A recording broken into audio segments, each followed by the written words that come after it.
Not seen? Okay, so unless anybody shows up for those, we'll plan on moving those over. I'm going to kick these four in there, out there too, to see if any thoughts are on this. Items 20 through 23. Would people prefer to keep them on Yeah, non-consent? I just had a few questions. All four or a particular one? Well, they're companion cases, so 20 and 21 are together, and 22 and 23. Okay, so we'll keep them on non-consent? Okay. All right, so at this time, we'll recess, and we'll adjourn in 5 minutes at 6:10.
Okay, we're going to get this started. I'm going to call to order the regular meeting for Town of Gilbert Planning Commission. First item is roll call.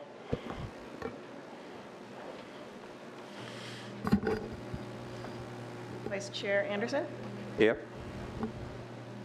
Don't forget the chair. Oh, Chair Sippel? Not here. Commissioner Bloomfield? Here. Commissioner Cavanagh? Here. Commissioner Freilich? Here. Commissioner Johns? Commissioner Johns? Here. Sorry, we can't hear you up here. Commissioner Ayler? Here. And alternate Cifuentes? Here. You have a quorum? Thank you.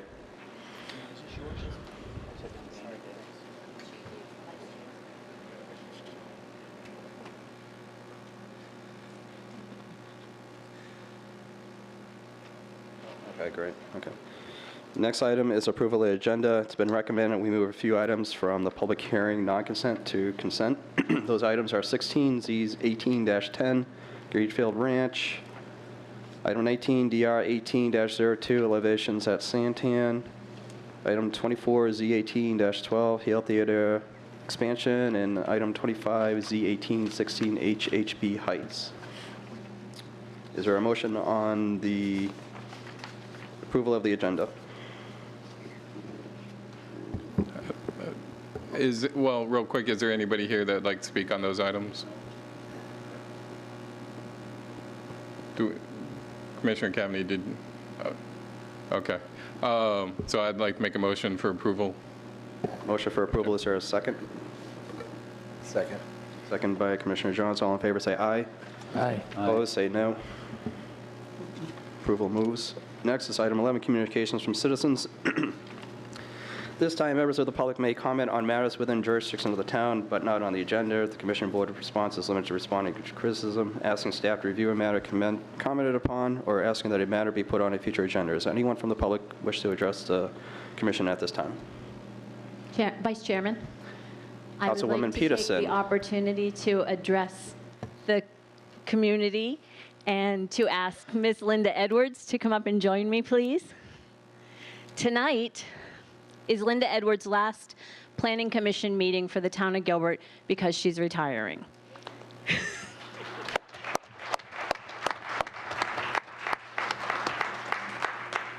When I came into this room as a planning commissioner for the first time, 18 years ago this month, Linda Edwards was the chairman of this commission. And I joined as the very first alternate of this commission at the time. So Linda and I have been working together nonstop for 18 years. It's a very long time. And Linda has definitely left her mark on this community. And we could never, ever thank her for everything that she has done, possibly, in the amount of time that you've been here as a staff member for 18 years, and before that, as a planning commissioner. How many years as a planning commissioner? I think it was 6, and then Design Review Board prior to that. So that's more than 25 years with just the town of Gilbert. And she's finally decided to hang up her planning hat and to become a retired person full-time and enjoy your time with your kids and your grandkids and your husband. Yes. And we have a little gift for you. Catherine has it right here. It may still need some more signatures for you, but it's a picture of our beloved water tower at sunset with today's date, with sincere appreciation for your 18 years of service to the town of Gilbert from the Gilbert Planning Commission. Thank you. Would you like to say a few words? And we'll take a picture. Okay, well, my few words are, it's been a pleasure, and I'm very grateful to have my career here at Gilbert. And really, who you should be thanking is my team. And my team is the commission and the design review board, and my boss, Kyle Maris, and my staff, who are mostly all here today, and our wonderful council. We really can't do this without our team, so I'm very grateful for my team. That's really who I am. So thank you so much. Thank you, Linda. I think it's going to be a long time for me before I say, call Linda Edwards. Call, I'm not going to be able to get used to that. Like, call Linda Edwards. Oh, here, email Linda Edwards, because that would be my first person I go to. You know that. So I see you're getting a little misty-eyed, aren't you? I didn't think that would happen. Congratulations.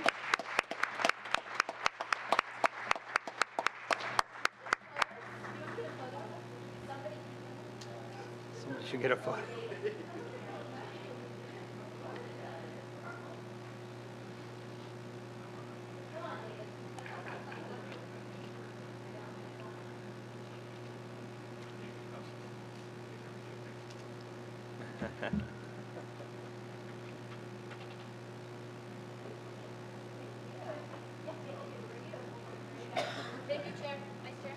Thank you, Councilwoman Peterson. And thank you, Linda, for everything you did. Congratulations, and we'll give you more praise at the end of this. Next item is public hearing consent items. All items listed below are considered consent calendar items and may be approved by a single motion unless removed at the request of the commission board for further discussion action. Other items on the agenda may be added to the consent calendar and approved under a single motion.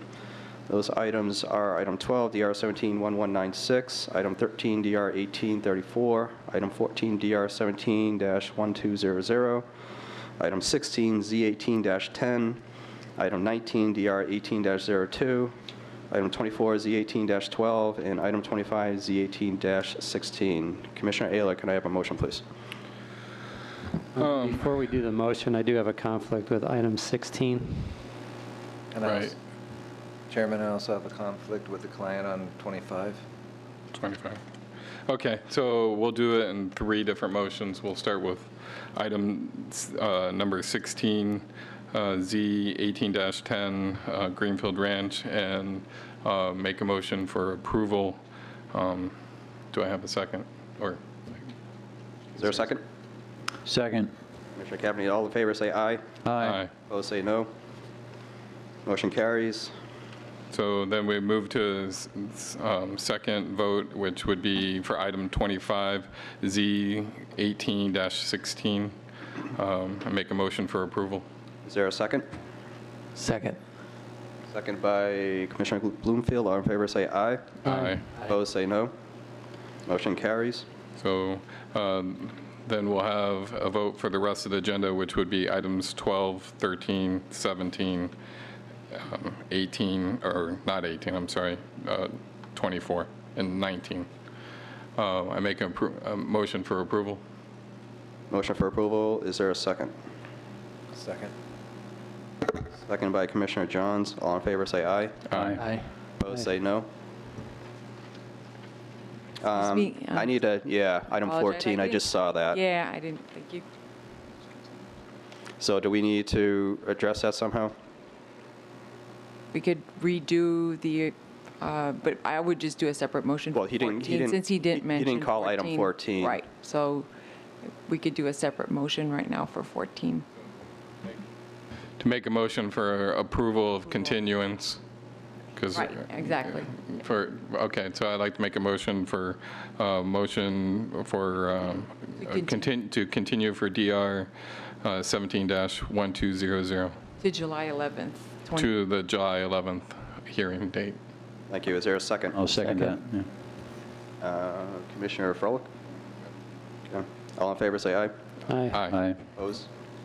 Item 14 is continued to July 11th, 2018.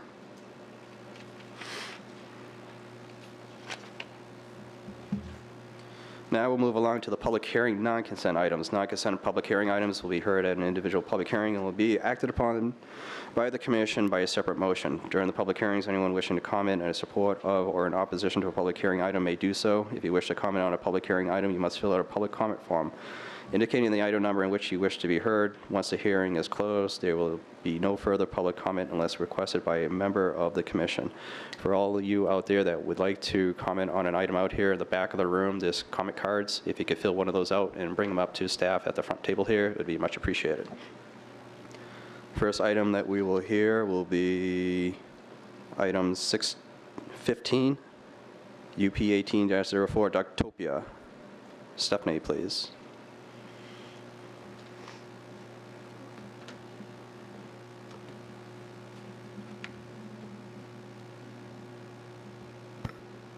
Good evening, Commissioners. Stephanie Bubenheim, Planner 2. I am presenting tonight conditional use permit 1804 for Dogtopia. This proposed use is a dog daycare center within a shopping center. So this is an overview of the shopping center. It's north is looking down on this image, but it is on the corner of Gilbert and Williamsfield, and it's part of a Fry's shopping center, so this just calls out some of the shops. There is an AutoZone, a Bosa Donuts, a Freddy's, and the Dogtopia is proposed on the far east side, northeast side of the center. So currently the zoning is SC for shopping center, as well as the rest of the site. It's under a PAD for Gilbert Commons. To the east, there are residential SF10 properties, as well as to the north, there are also some large lot SF43 and also Maricopa County RU43 zoned residential properties. The proposed use is required to have a conditional use permit because it does fall under a kennel in our zoning code. So they are proposing to have a dog daycare center, which is what you could compare to a child care center. Not the same because they're obviously dogs, but in the sense that people drop off their dogs and the staff tend to the dogs. Some of it will be daily for a couple hours, some could be overnight. So that does qualify as a kennel and does require this conditional use permit to be brought forth to you. So currently the building is existing. It was built in 2005. It currently is a multi-tenant suites. The proposal would take over that entire building, and they will also be installing an outdoor dog run on the southwest portion of the existing building. This area is an existing awning to that building, and this proposed dog run will be taking out some parking spaces, but this current site is currently over the required parking spaces that would be required for this type of use. So even with the removal of those parking spaces, they will still be over the required amount. Part of this request is there are listed animal service regulations within the land development code. One of them is that if there is an outdoor dog run area, it does have to be a minimum of 100 feet to residential. So this outdoor dog run area, the closest portion of that wall is about 119 feet away from the residential. There is also existing shade and a trash enclosure at this area, and the building is facing to the west, so that will potentially block any possible noise from when the dogs are outside. The structure of this facility is they are broken down into 3 types of rooms for the dogs. So there is a small dog room, mid-sized, and a large dog room. So the intended use is that they're kind of segregated during the day. They are taken out into the outdoor dog run in intervals throughout the day. They're out there for about 15 to 20 minutes with staff. There's always staff on site except for the nighttime. And I did include a table in the staff report that the staff hours and customer hours are different. So customer hours Monday through Friday are 7 a.m. to 7 p.m. and Saturday and Sunday 10 a.m. to 5 p.m. So staff hours through the whole week are 6:30 a.m. to 9 p.m. If there are dogs staying overnight, the last time that they would be out is 9 p.m. and they would be inside for the duration of the night, and once staff arrives, they would let them out around 7 a.m. So there is a condition of approval that limits the hours that dogs can be outside. For this floor plan, there are some windows noted in the outdoor dog run area, but the applicant has since decided that they will not be including those windows. There are 2 existing locations in Arcadia and Scottsdale, and they have seen from in the past that the windows don't end up benefiting the site. So there are people that tend to go look into them, can cause the dogs to bark, so they wanted to remove those. And this just is a snapshot of the animal service regulations. So the setbacks, like I mentioned, they are complying. Fencing is required to be a minimum of 6-foot fence. They are installing an 8-foot fence.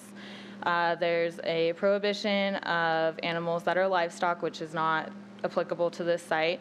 And there's also a primary building entrances stipulation that any outdoor runs cannot be located within 25 feet of any building's primary entrance. They are complying with that because the next building would be AutoZone, and their entrance is on the northwest portion of that site. So staff is recommending that you do approve the use permit for 1804. It's on a 1.2 acre site. Location is actually 207 East Williamsfield Road. And to approve under these stipulations that the project is in substantial conformance with the site plan and the floor plan. And as noted in the applicant's narrative, the dogs will not be taken outside between the hours of 9 p.m. and 7 a.m.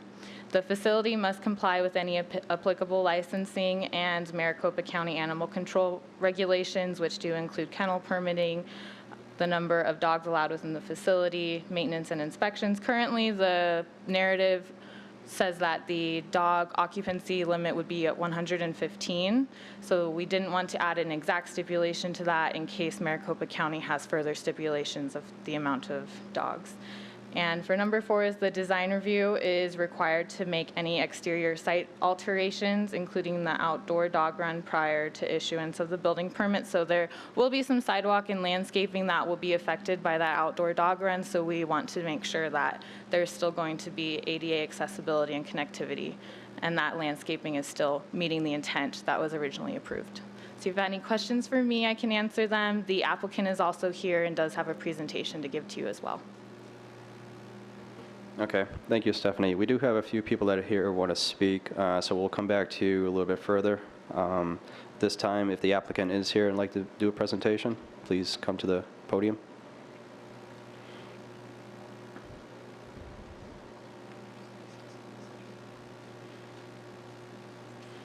And if you just please state your name and city of residence for the record, please. My name is Tina Edenfield, and I live in Gilbert, Arizona. Thank you, and you'll have 10 minutes. Okay, is that,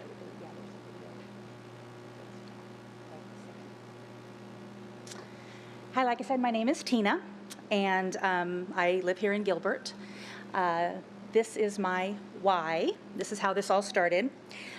These are my dogs, Ace and Winnie, and I struggled to find a place to take them when I needed to go on a trip, anything like that. My husband and I were going to start up our own dog daycare from scratch, and that quickly went under. Not under, excuse me, that's the wrong verbiage. We decided not to do that. It was a little bit overwhelming. A friend of ours told us about Dogtopia. We started looking into it right away and were absolutely blown away by them. They had standards that I didn't even realize that I should have had with, I thought were my lofty standards. So that is how we began with Dogtopia. It becomes your dog's most exciting day ever. And this is the commercial that tells you a little bit about what Dogtopia is. Oh, wait. It didn't. It's not going. Okay. So, oh, yeah. Okay, no, that's fine. So Dogtopia is the largest daycare provider in the U.S. There are 150 plus stores sold and in development at this time. There will be 40 stores opening this coming year. Again, is one in Scottsdale and there's one in Arcadia that are open and doing well. My own dogs go to the Scottsdale location when we need for them to.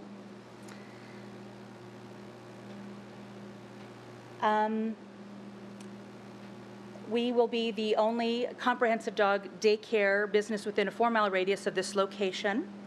There are other locations that are primarily boarding. What sets us aside is it's a daycare that offers exercise, socialization, and education versus being a boarding facility that lets your dog out occasionally to play, that you pay extra for. They play open play all day, and then the ones that do need to stay the night can stay the night. 48% of the households in this area do own a dog. So some concerns and questions that were mentioned to me. Safety first. It's our primary goal with Dogtopia.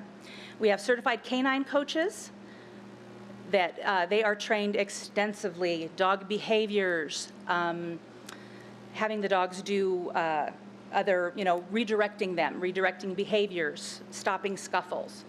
We have safety experts on hand, the corporate office in Scottsdale. We have a biochemist, we have a veterinarian, and a dog behaviorist that are pretty much a phone call away. The rooms are assigned by size and temperament. And in deciding where the pups go during the day, there is an extensive evaluation process to make sure that the dog is comfortable. So they come in, they are just to make sure that they're comfortable, they remove their own personal collars and belongings. We put our own collar on them for safety. We check for basic name recognition and commands, sit, stay, lay down, shake, things like that. We'll see if they'll go into the crate without distress, because that's where the dogs will sleep, is in home-style crates right in the room where they've played all day, so that they're already comfortable there. They don't get put into a little room. We do have those we have 4 suites that will be offered, maybe for a family who has 2 or 3 dogs that they want to have them sleep together in a larger room. They can sure do that. We use dog-safe cleaning products. The rooms are cleaned 2 or 3 times a day. There's rubberized flooring for their joints. Each room is separately climate controlled. There are webcams that you can watch from your laptop or your phone all day. You can, except for the hours of 12 to 2, when they are taking a mandatory nap time after lunch to settle down. If any of them have had lunch, their food digests to avoid the concern of bloat, which can be life-threatening for dogs. So they take a little break from 12 to 2 every day. That's the only time that the webcams are not on. And like I said, there's a village of knowledge between the other franchisees and the home office here in Scottsdale that I can call at any time. Our security system, we have a commercial security system to include access control. So it'll have motion detector, there's video, motion and sound, and temperature. Temperature is also monitored. It's professionally installed and maintained. Owner or manager, I'm the owner, and I will be the manager for a very long time at the beginning. We would be alerted after hours. I live 10 minutes away, so if I were to get a notification of any sort, I would be there within 10 minutes. The phone app allows remote access, and then there is commercial fire and sprinkler systems as well. So again, they're in the controlled playrooms. The canine coaches are certified and required to perform the following. They decrease barking with mood-shifting play and engagement. They have proactive measures to de-escalate incidents, altercations, rough play. They're taught in advance what to watch for in a dog. Ears laid back, motions, freezing, things like that, that are showing that the play is escalating, and they know and are trained how to take care of that. Manage room activities for the dogs to keep them engaged and fun. We have a bacon-smelling bubble machine, that blows bubbles for the dogs.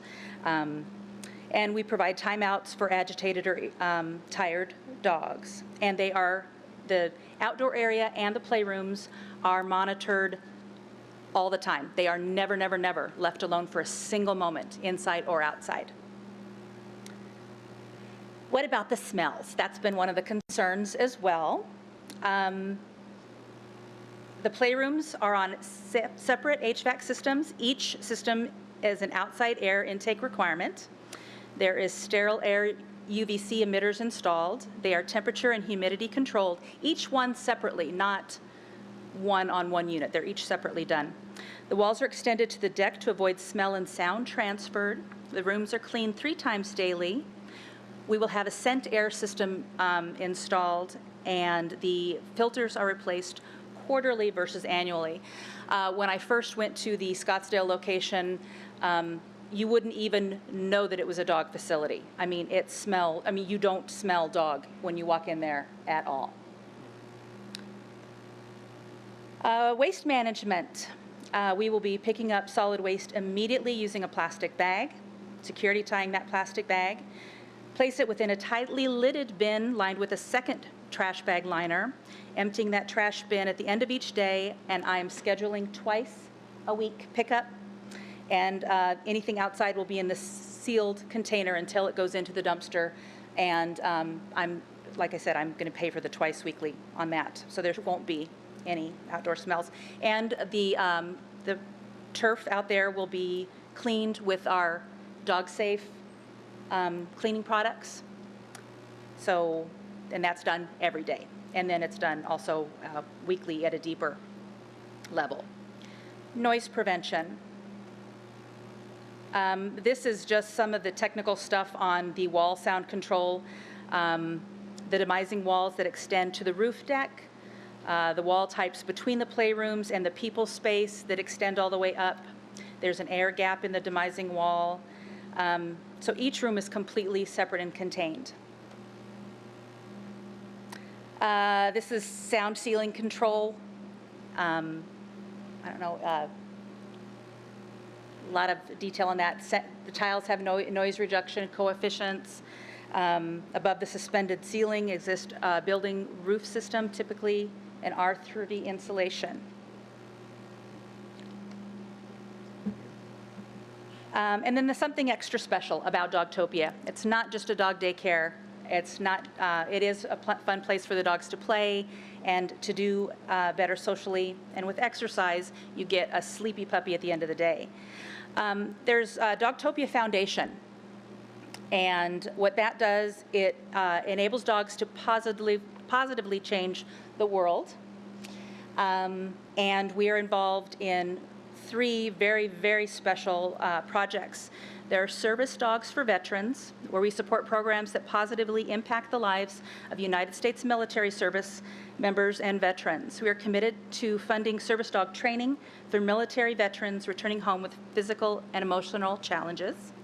We have youth literacy programs, where we provide support for innovative youth literacy programs and education initiatives to ensure academic success for elementary school students. As appropriate, those programs incorporating dogs are highly favored, and then also supporting employment initiatives for adults with autism. So these are things that the foundation does fundraising for. We will do fundraising in our own little area as well as company-wide. And then this last little note, oh, and my K went over. This is Maverick. This is our first Dogtopia-sponsored little guy that is going to go to an American veteran. And I don't know exactly how old he is right now, but we all got to kind of take a vote and name the little guy, and he's doing really, really well with his training, but that's a part of the foundation. And I didn't know if you had any questions or... No, thank you very much for your presentation. It was really nice. Okay, thank you. We do have a couple of people from the public that would like to speak on this. The first one is Jim Torgerson, and then on deck is Jeff Muckerman.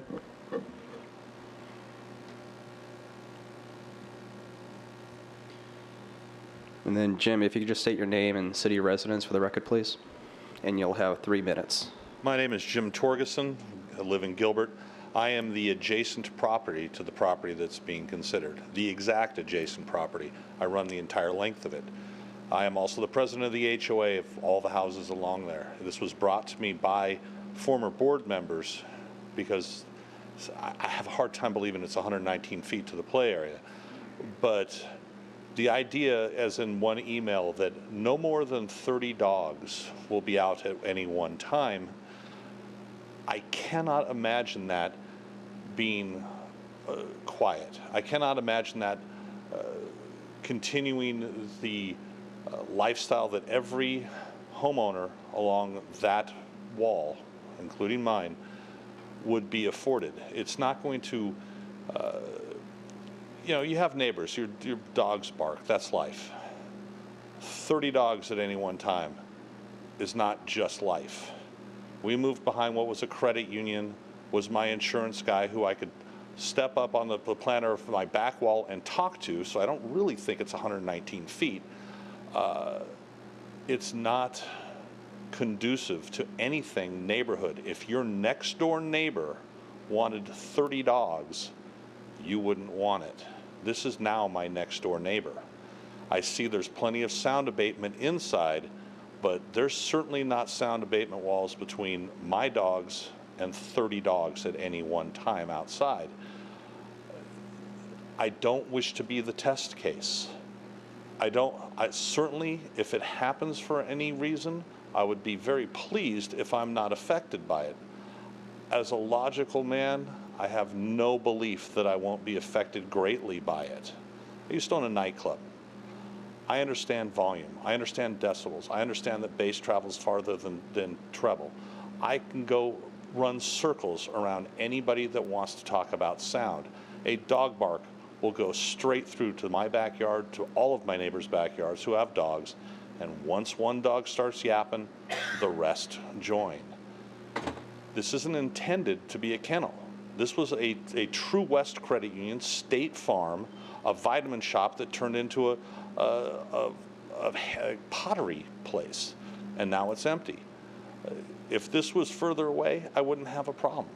But this is directly affecting the neighborhood, and unfortunately, I also have to speak for everybody else in my neighborhood because I'm the HOA president, and none of them want it. It doesn't make any logical sense to us. And I don't see that anybody, including the town of Gilbert, wants to bond my house for $1 million in case my peaceful enjoyment of my property is destroyed and I need to move. It's a taking of personal property. Nothing more, nothing less. I just got a rescue dog 4 weeks ago. I love dogs. I've had dogs since my first memory is having a dog. But I don't love 30 dogs that are going to cause mayhem right adjacent to my property. We could sit there and go through this for hours. I will bring up every decibel study you want, and I will win on every one of them. It's not, the smell isn't a concern, the business model isn't concerned, the treatment of the animals, it's not Jeff Flake's kids, so I'm okay. This is not going to be conducive to the peace and quiet of that neighborhood at all. And I really appreciate you taking that into consideration because it will be a problem for every single one of the adjoining properties along that wall. Thank you. All right, thank you for your time. Jeff Muckerman, if you just state your name and city residence for the record, please. And you also have 3 minutes. Thank you very much. Jeff Muckerman, Phoenix, Arizona. I'm in favor of the Dogtopia. I'm real excited to work on this project at this location. And I'm very cognizant of the concerns of the neighbors, and we would like to address them with the screen wall, with the exercise yard being about 90% on the other side of the building, and also offer there's a screen wall on the far side of the subdivision that's 7.5 feet prior to getting to his parcel of land. To the 30 dogs outside, these are 30 well-behaved dogs, so any exterior use is under direct and immediate supervision. That exterior use ceases at 9 p.m. without fail. That's as a condition of the use of our permit that we wouldn't want to jeopardize by being in a subsequent meeting, by not meeting with the performance standards of, so in summation, we feel we'll be a good neighbor to the neighborhood, to the other businesses, and we'll largely self-regulate the noise. This is part of the function. When we have guests come up that are interested in utilizing our services, a noisy, unruly yard isn't what we want to present them with. Thank you very much. All right, thank you for coming out. I appreciate I it. have a question for Yeah. I'm assuming you're the designer or architect. So that's why it's a direct question on the design.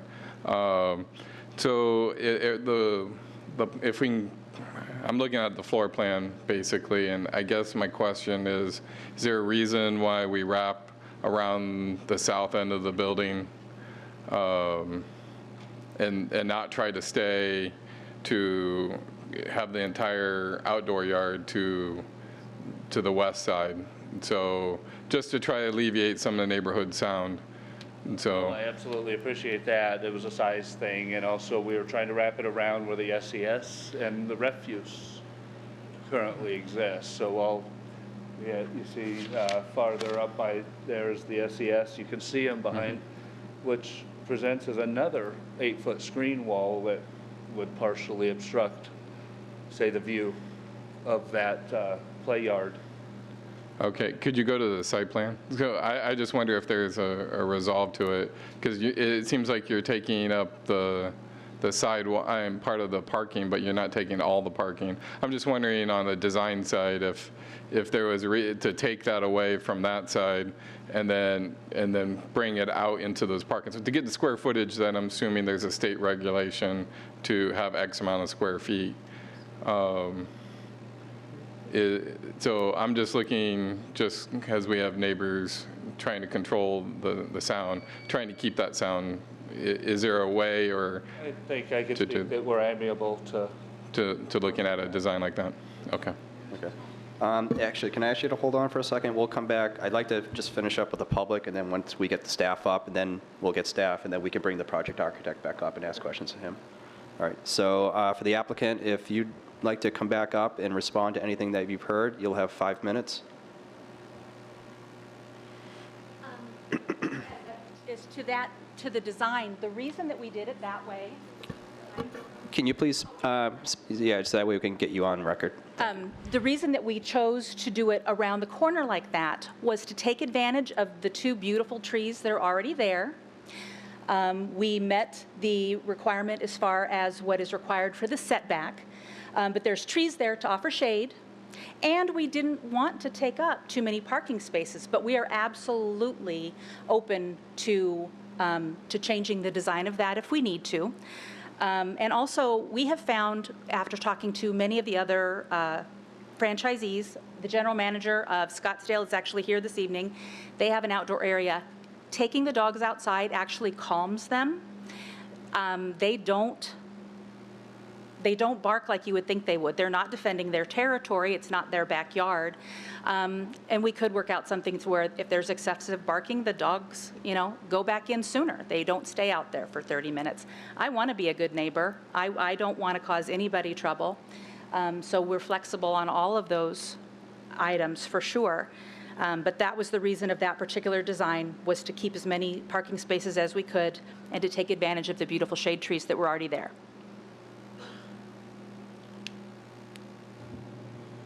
Okay, thank you. Is there anything else you want to address? I think you still have some time left. I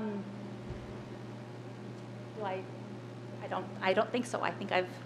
Okay. Everything. Sorry. Thank you. That's right. Thank you very much. Stephanie, can you please come up to the podium, please? And then Mr. Mucker, I think you were the architect, weren't you? Are you not? Okay. So if you want to step up there too, I think there were some questions for you as well. So I'll bring it back up to the dais. Is there any questions up here that, for staff?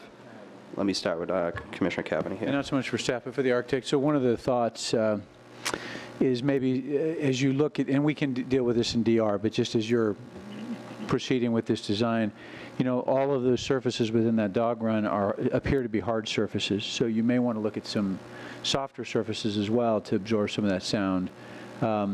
I know to the point made by the applicant, you know, I have 3 dogs. We take them to dog parks, and they don't bark when they're with other dogs that often. They're just interacting with one another and don't generally bark. And I did notice in the packet that it did say that part of the protocols are to take the dogs in if they are being loud. So that should mitigate some of that. But just a thought on the design as you're pondering those things. Thank you. Anyone else? Commissioner Ayler? So I guess it's a staff question, partially for both of you. But if we, just because sound travel, once you go around the corner, even with an 8-foot wall, I think if you could push that around and you had the whole building blocking out that sound, it would push the sound further to the west. Is there anything, because it looks like we're taking half of the parking spots, the physically half, so there'll never be a parking spot there. So if we pushed it out, maybe not to the very edge of it, so it's right next to the drive aisle, but a foot back or something, and then brought that to the building. I understand the shade, but I also understand the controls that for the neighborhood, because there is nothing else blocking out that side. So is there anything, if we made it, if the commission looked at that as a stipulation, it would come back to us in design reviewed, so we'd see it then. But is there anything staff-wise that's a controlling factor, like losing a parking spot? Are we good with all our parking counts? Commissioner Ayler, there is nothing that's restricting this west portion of the wall from moving out. The only concern I might have is that sidewalk still needs to follow along this area, and we wouldn't want to disrupt this current. And sidewalk, you have a sidewalk out on the edge of the Currently, street? there's a sidewalk underneath this patio awning area that extends and follows out to the south to connect with the shops to the south. So the sidewalk will be disrupted. We can look during design review if we necessarily need that sidewalk, but that's the only concern I could see, is it disrupting that drive aisle. But you are correct that these spaces will go away. This space right here will not end up being able to be a space either. So we're taking out that entire section of parking. Right. Yeah, I was just looking at, then you have protected drive aisle, and you can because you have the island there, you lose that one spot, you bring it up. I just think that it's a way to control the sound, just one more step of controlling the sound. And then, I mean, because I look at that, I don't know how you'd get that sidewalk unless you had a ramp and then I don't think we could use the asphalt as a sidewalk. So how it's drawn now, it would be an issue per the site plan. So if you were using that as a sidewalk, because you'd be taking the sidewalk right into another island. Right. At the moment, the site plan does not contain the sidewalk. Okay. I guess the other question is, in a use permit for our town, do we stipulate to exhibits, or is it just a straight stipulation?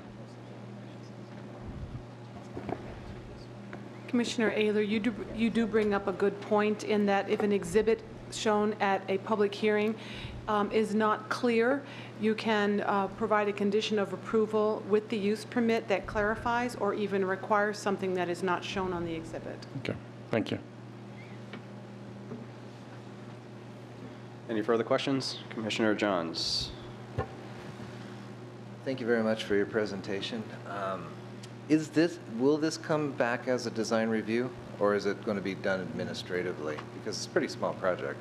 Commissioner Johns, this will be an administrative design review because it's under the requirements. So we will not see it again? You will not see it. Okay. I know this is for the special use permit, but I just want to throw a couple concerns. I am concerned about you have an 8-foot wall, so I'm sure you guys are going to work with them on that, but I'd like to see something instead of just a mass block of an 8-foot wall stuck out there. I totally agree that it meets the requirements of the distance. So they're meeting the code or the requirements of a dog. I don't have a problem, but we do have a public concern being adjacent, and I totally agree that there's really no reason to go past the building. The shade trees are nice, but you still will get the shade trees.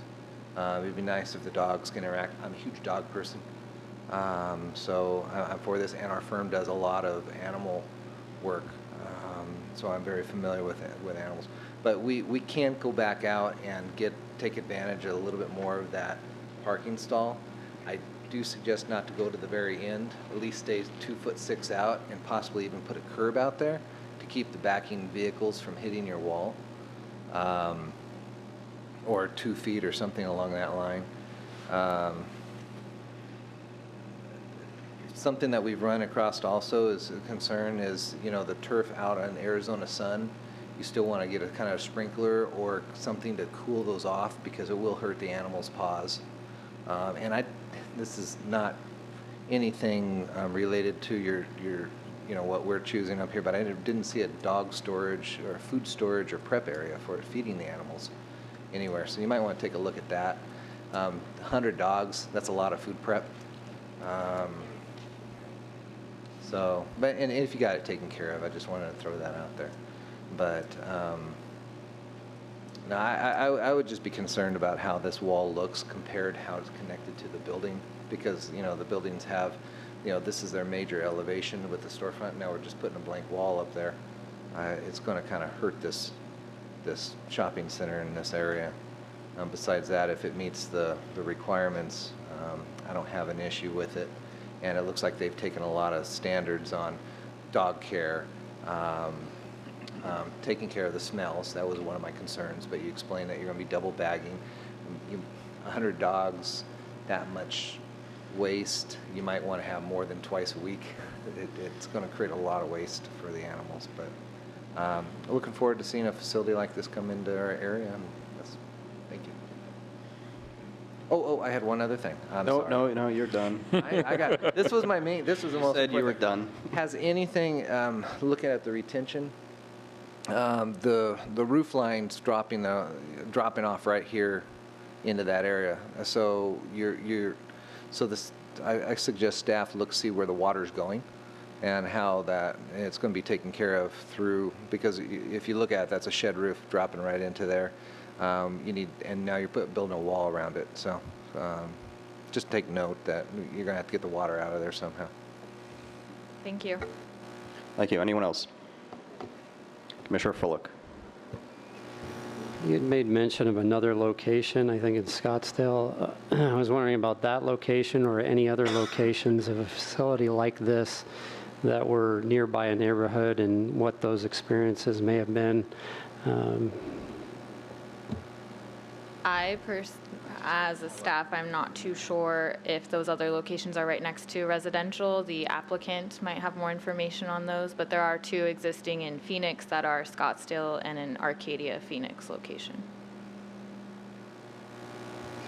Yeah, the main reason I ask is just if there's a history of, this is common and we have these next to neighborhoods and there haven't really been many complaints because the dogs are quiet when they're actually out there. I can only take their word for it. I don't know. But if we have a history of that says, yes, this is pretty common. We build these next to neighborhoods 120 feet away and haven't really had any issues, then that would help me with my decision. The Scottsdale manager's here, if it would help. He can share his experience. Do you want to hear from the Scottsdale manager?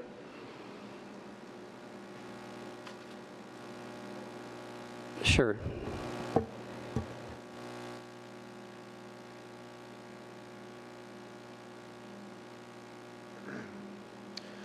My name's Brett Letourneau. I reside in Phoenix, and I've been involved with Dogtopia for about 2 years.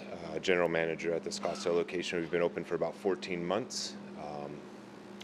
My in-laws are the regional managers and developers. they're also the owners of the Scottsdale store. Our location, our outdoor area, we do have the glass, but we do have an 8-foot wall. We're close to 40 or 50 feet, maybe, from our neighboring businesses. We are not in a residential area. We have had no complaints from any of our neighboring businesses. They face directly to our outdoor area.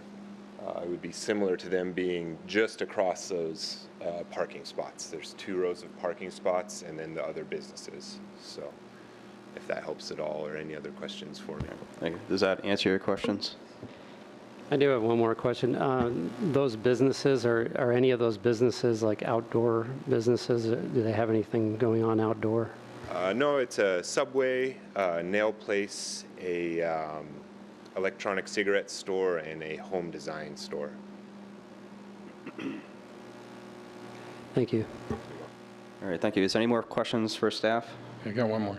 Commissioner Ayler. So the only question is the actual use permit, does it tie to the property or to the tenant? Since we're talking about this tenant and how well they run, but what happens if something goes wrong and we have a different tenant?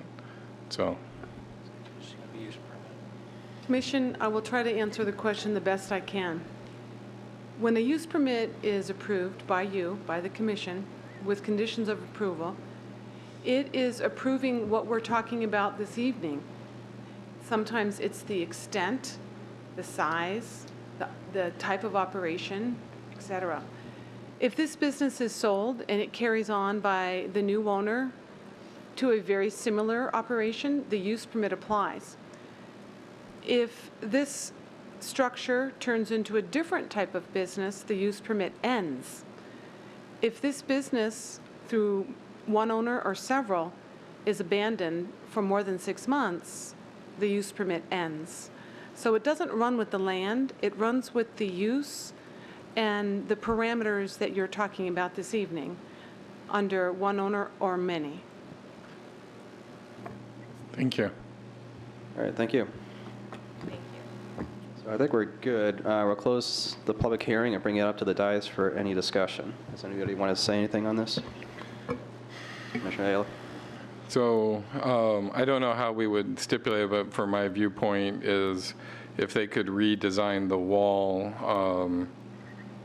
so it doesn't pass the southern portion of the building, so it has noise control going eastward to what it could, then I would be in favor of the project moving forward under approval. Can we make a stipulation like that? Okay. Is there any other further discussion? No.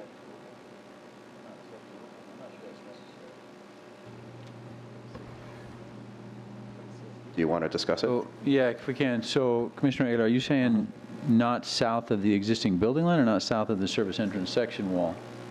I'd be amenable to either one of those, but I was initially saying the edge of the building, because then you have a full mass of the building pushing that sound westward.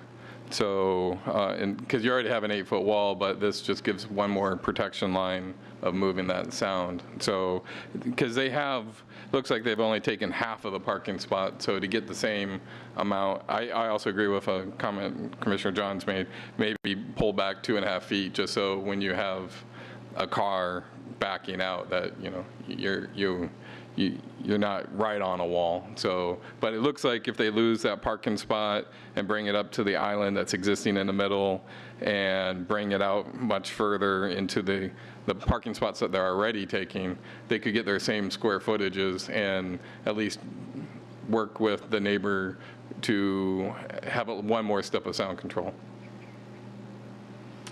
Okay, yeah, I wouldn't make them push it any further than the SES wall. I think you're taking away too much square footage.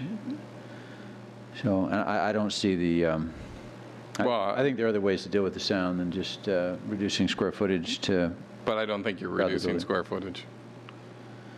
So you're proposing to extend it which direction? So further north? No, further north and further west. I wouldn't put a restriction on the size. I would just say the building line So, I mean, you'd get the parking spot that you can't have that they already have. That's left there by that island. And then you're going to have a tree there, so you get back to a closer shade tree. So you'd have that there. So you're picking up the square footage and getting it more out there. So I also agree. I'm not trying to reduce their square footage. I'm just trying to have a little bit more noise control. More of a barrier. Fair. Okay, I can buy that. Thanks. Commissioner Froelich? Yeah, if we can get that approved to shift that, I would be okay from a sound perspective. You have the entire building blocking that sound. I would be okay with that. Commissioner Johns? You know, the riser room's actually set back a little bit from the SES enclosure. I'd probably say take it back to that riser room. That would be fair. All right, so it sounds like we're all kind of on the same page. I'm going to ask Commissioner Ayler if you can make the motion with the stipulation how you want it. Well, I defer to staff for a second. I just want to make sure in making the stipulation that we would do it as a boundary line, so the play yard to be no further south of the building, because the fire riser room would be part of that, the actual building. So as long as they don't go further south. So if we stipulated play yard to not extend south of existing building structure, would that be a proper, or building envelope?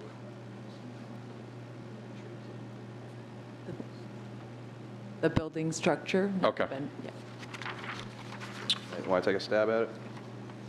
Yeah. So I call a motion of approval for, or I request a motion of approval for the use permit UP 18-04 based on stipulation set forth in the staff report, and adding a I think there was there 4 stipulations already? I just don't have that part of the. An additional stipulation. And an additional stipulation of the play yard cannot extend to past the southern side of the building structure. Well, the outdoor play yard cannot extend past the building structure. I think we need to define the building structure. I mean, because there's the SES, there's the riser room, and there's actually the building. Well, is the SES part in the building, or is it just attached to the building? It's attached. It's a attachment outside. It's, so SES is 6 feet. It's a riser room / roof access, so it's 6 feet past the regular structure. So I was okay going to that. That's what happens when you get a bunch of architects on a commission. It's so technical. Well, I'm still good with my definition. If we're blocked out by the riser room, and that's still, then I'm still fine with that. You could keep the, you could keep it past the southern line where the structure is, but then not to include the wall. Okay. Does that make any sense? Yeah, all right, so. Excluding, amending my stipulation into excluding the wall for the SES. All right, we're all good? Okay, second. Beautiful. I'm going to second that, but I'm not sure what I'm seconding. No, I got it. I'm good, yeah. All right, thank you. Second, all in favor say aye. Aye. Opposed say no. Motion carries. Thank you, everyone. Move along to items 17 and 18, Leighton Lakes, parcel 4.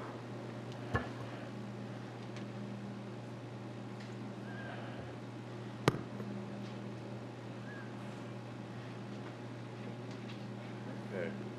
Thank you, Commissioners. This is General Plan Amendment rezone for Leighton Lakes Parcel 4. It's a change in land use and zoning from shopping center to residential 3.5 to 5 dwelling units an acre, and single-family detached with a PAD.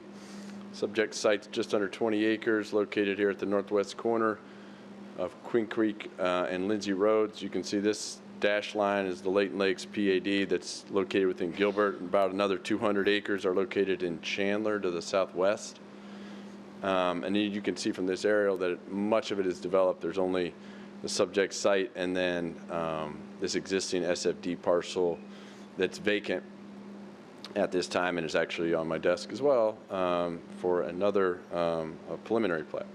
So with that said, there's about 1,300 units within the Leighton Lakes Master Plan within Gilbert, and we'll go through a little bit of the history, I guess. But again, this is the request. They do have a preliminary plat and open space plan in for review associated with this rezoning and general plan amendment. It's 75 homes. It's a graphic that depicts the site, the 19.6 acres. You'll see here that there's an existing lift station. You may recall when you reviewed this in December of last year, that was an issue for everyone, and we'll talk about that, but this is the 19.6 acres. A little bit of history, the Leighton Lakes Master Plan was created in 2001. It's about 460 acres in the town, and again, about 1,300 units. You saw this in December, the study as a study session item, and I want to mention this because we've worked extensively with the applicant, myself, and a number of wastewater folks, town engineer, traffic, and so forth, to address a number of the concerns and issues that Planning Commission, but most predominantly town staff had with their request at that time. So having said that, the changes they made, we'll go through them, but they made a number of changes to their design. They lost 4 lots. They had 79. They have 75 now, but the significant changes we feel in terms of overall design. So I want to, again, take a step back and kind of show you what we had back in December. This is what their original proposal was. You can see the lift station is located here, and the areas of concern were these lots in question, being their close proximity to the existing lift station and the maintenance of the lift station. So this aerial depicts how the lift station is maintained on the southern side of it. All the access gates and so forth open to the south. So again, another thing that we did with the applicant was go out to the site when they're doing one of their major maintenance, which I believe happened quarterly. I have to check with the town engineer on that, but I think it's around quarterly that they manage, they come in and maintain them. And we went out there to the site to check out noise, odor, and so forth. And you really, other than on the southern side, you didn't notice too much in terms of sound. So that was good experience for us, including the applicant who came there as well, and our wastewater manager. So again, this is the original plan. You can see our areas of concern, kind of long linear streets and close proximity of homes to the lift station. This is what the applicants presented to us now. Town staff is supportive of this design. They provided an adequate buffer, almost 130 feet to the closest lot on the southern side of that lift station. They're providing an enhanced maintenance area for vehicles to come and maintain the lift station. This is an emergency access point only for the residents, so that it won't inhibit or constrain any maintenance to the lift station. And they've surrounded it with kind of a lot more buffer and open space and removed a number of the lots that would be most negatively impacted. So staff is very supportive of this, including our wastewater manager said this is an adequate design to buffer that lift station. So what does that tell you? That tells you that we're here to discuss more of the use, changing from shopping center or commercial to a residential use. So I provided this graphic to kind of show the proximity of the subject site with a number of the surrounding areas, the freeway and the Santan character area outlined in red. The applicant provided to us a study, a market study or analysis that was very good and detailed, and essentially, he can do a much better job of explaining that, but essentially demonstrated that existing commercial in the area, retail, office uses are somewhat saturated for this area. You have Val Vista and Lindsay that are not, the southwest corner I think was Flipside, that's I believe out of business now. Existing commercial at Gilbert and Ocotillo, which is in Chandler, as well as existing commercial office, those types of uses along the freeway, the 202 corridor, the mall and so forth that have oversupplied this area, and the applicant feels are enough of a supply so that this 20-acre site is not needed. There's an enlargement of that. Another negative that the applicant feels is associated with this particular parcel is that it's not located on the hard corner. There's a lake and open space tract there on Lindsay. As we just talked about with maintenance of the lift station, it's going to be very difficult to ever allow a car to, a public driven car to access from Lindsay Road. So they're not really going to have, it's a very slim chance of getting access from Lindsay to the site. So that would limit their access to Queen Creek Road. So that's difficult, as well as not being on the hard corner is a negative that the applicant brought up as well. I'll leave it on this.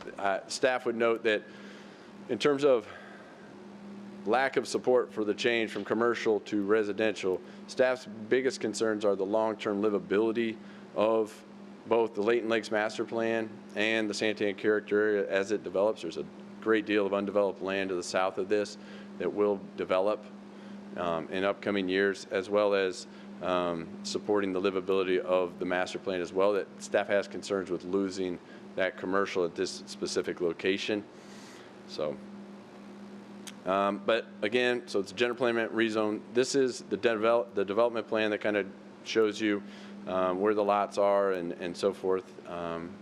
And I wanted to show this because they have no deviations requested. It's a PAD predominantly just to, all these requirements shown on your screen are in excess of what SFD allows.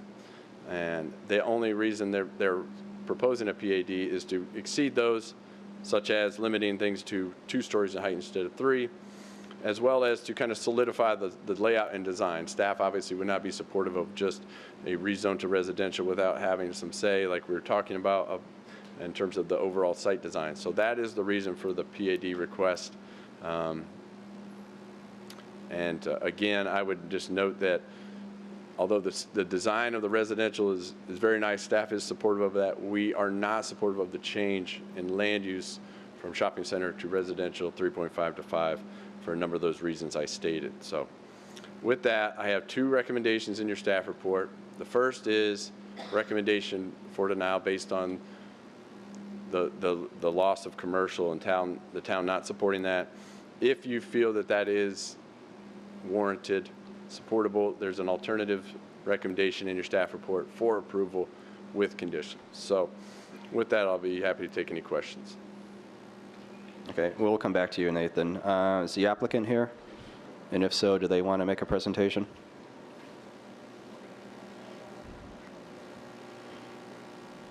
If you can please state your name, city of residence, and you will have 10 minutes.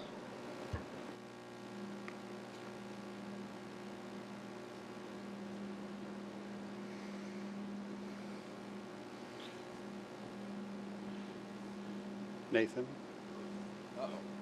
Oh, there we go. Tablet. Are we up? Yeah. There we go.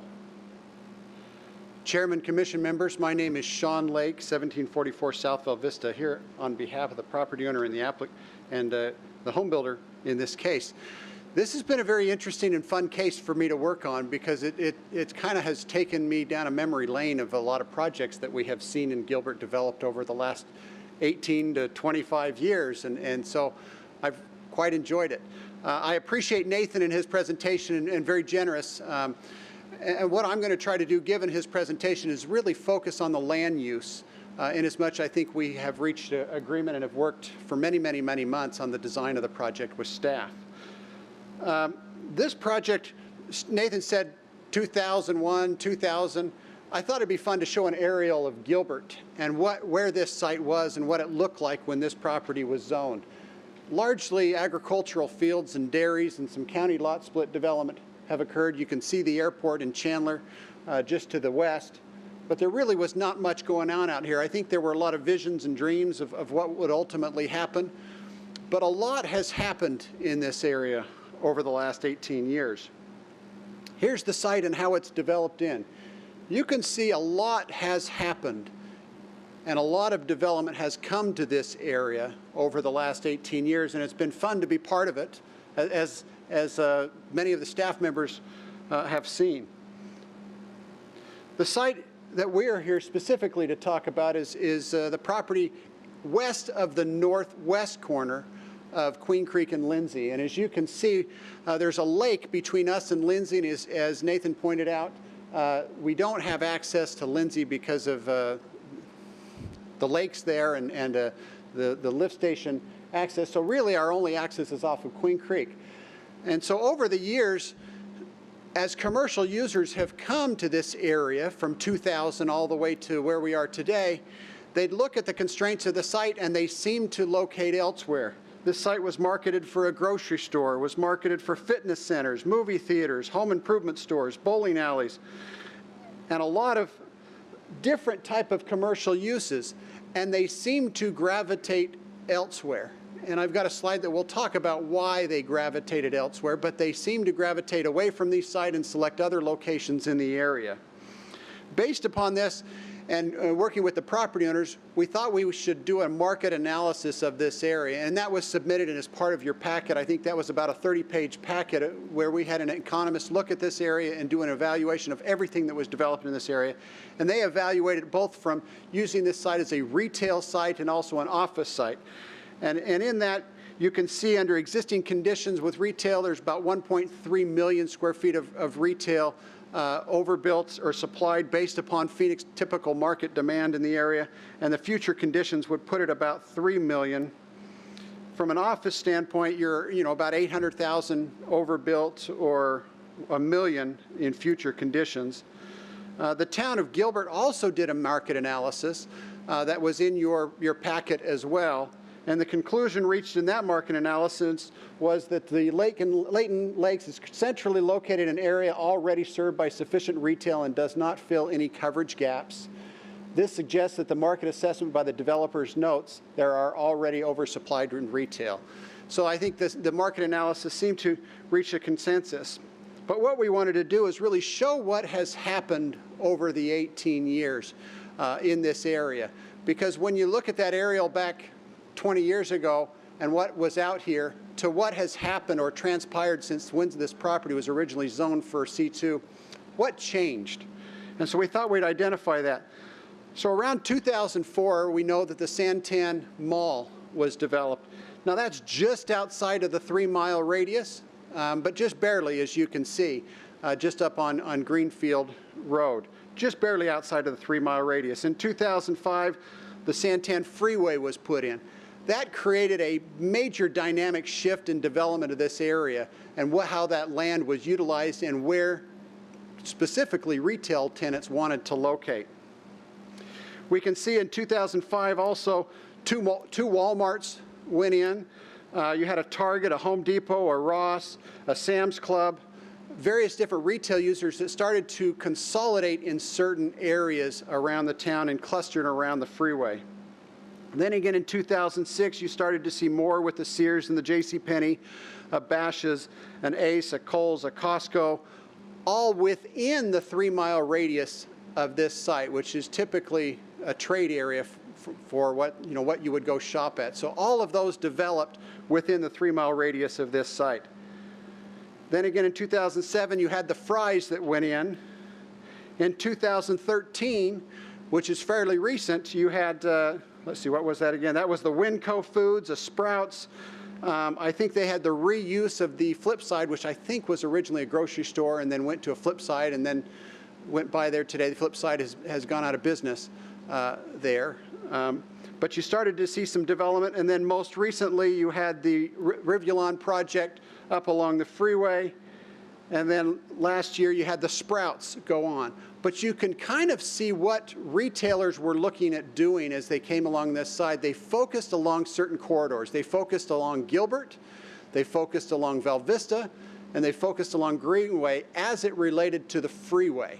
They wanted to stay along the core. As we all know, with retail, it's all about location. They like synergy. They like to be around other retail. So a lot has transpired in this area, and it seemed that we weren't exactly the belle of the ball when retailers came looking to locate in this area. We just didn't have the things that they were looking for. I think Nason identified some of the challenges. It is a large parcel. This isn't a little 2, 3, 4 acre neighborhood commercial site. This is 19 acres. I've done super centers on 19 acres to put that into perspective. This site the access is off of Queen Creek to the south. We don't have access off of Lindsay, but Queen Creek to the south has a raised median, and it's also controlled by Chandler.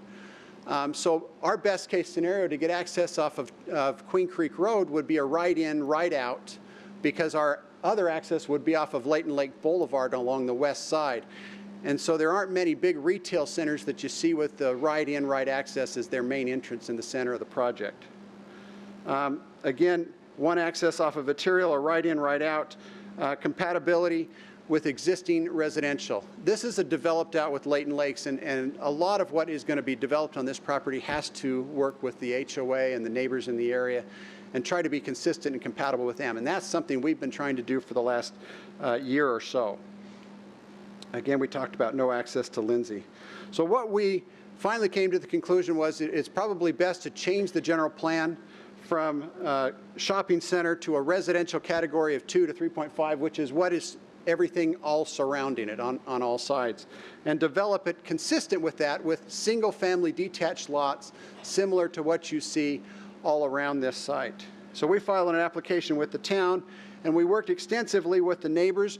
We've worked with the HOA and have agreed to annex into the Leighton Lakes Homeowners Association and work with their board on a lot of things. And in doing so, we've also incorporated a lot of the requests of the HOA and the neighbors into our plan. And that was shown up when we worked with staff and were incorporated into the plan that was submitted to staff. We agreed to use the theming, materials, and landscaping so that we look and feel like we're part of the HOA and there's not two different projects, but we're incorporated into the HOA plan. We've also reduced the number of lots, and we keep it at single-family detached homes. While the zoning is SFD, we exceed all the categories, and the PAD holds us or ties us to those standards that we're exceeding on every standpoint. So our zoning would limit us to this single-family type detached product and wouldn't let us do something more intense without coming back. Again, staff, I don't even need to go there because staff had indicated that they think this is a good project. We think it's a good design. We think the land use went elsewhere. The commercial land uses went elsewhere. We think the time has come for this project to let it be developed for something, the single-family development that's consistent with what is around that. So with that, I'd be happy to answer any questions and would request your support. Okay. Before we get into that, is there anybody in the public that wants to speak on this case? Not seeing any. Okay, so we'll keep you up on the podium. Is anybody have questions for Mr. Lake, Commissioner Bloomfield? Sean, in your presentation, you talked about how you'd like to change the general plan from commercial to residential 2 to 3.5.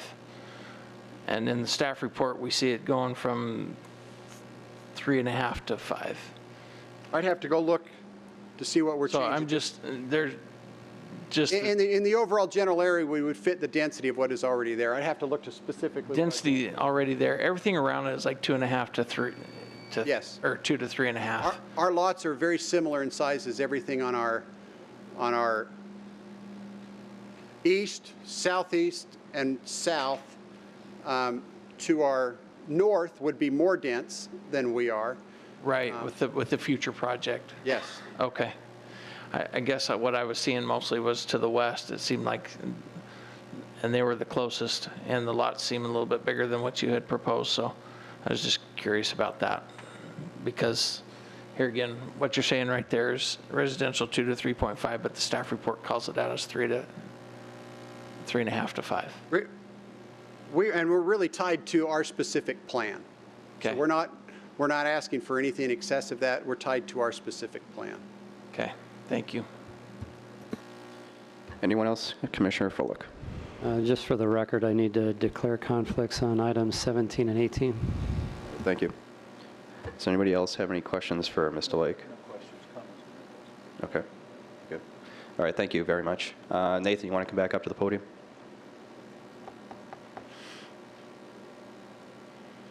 Do we have any questions for staff? So I guess my only question, Nathan, is refresh my memory. Did this case come to us on a study session? Pardon me, sorry?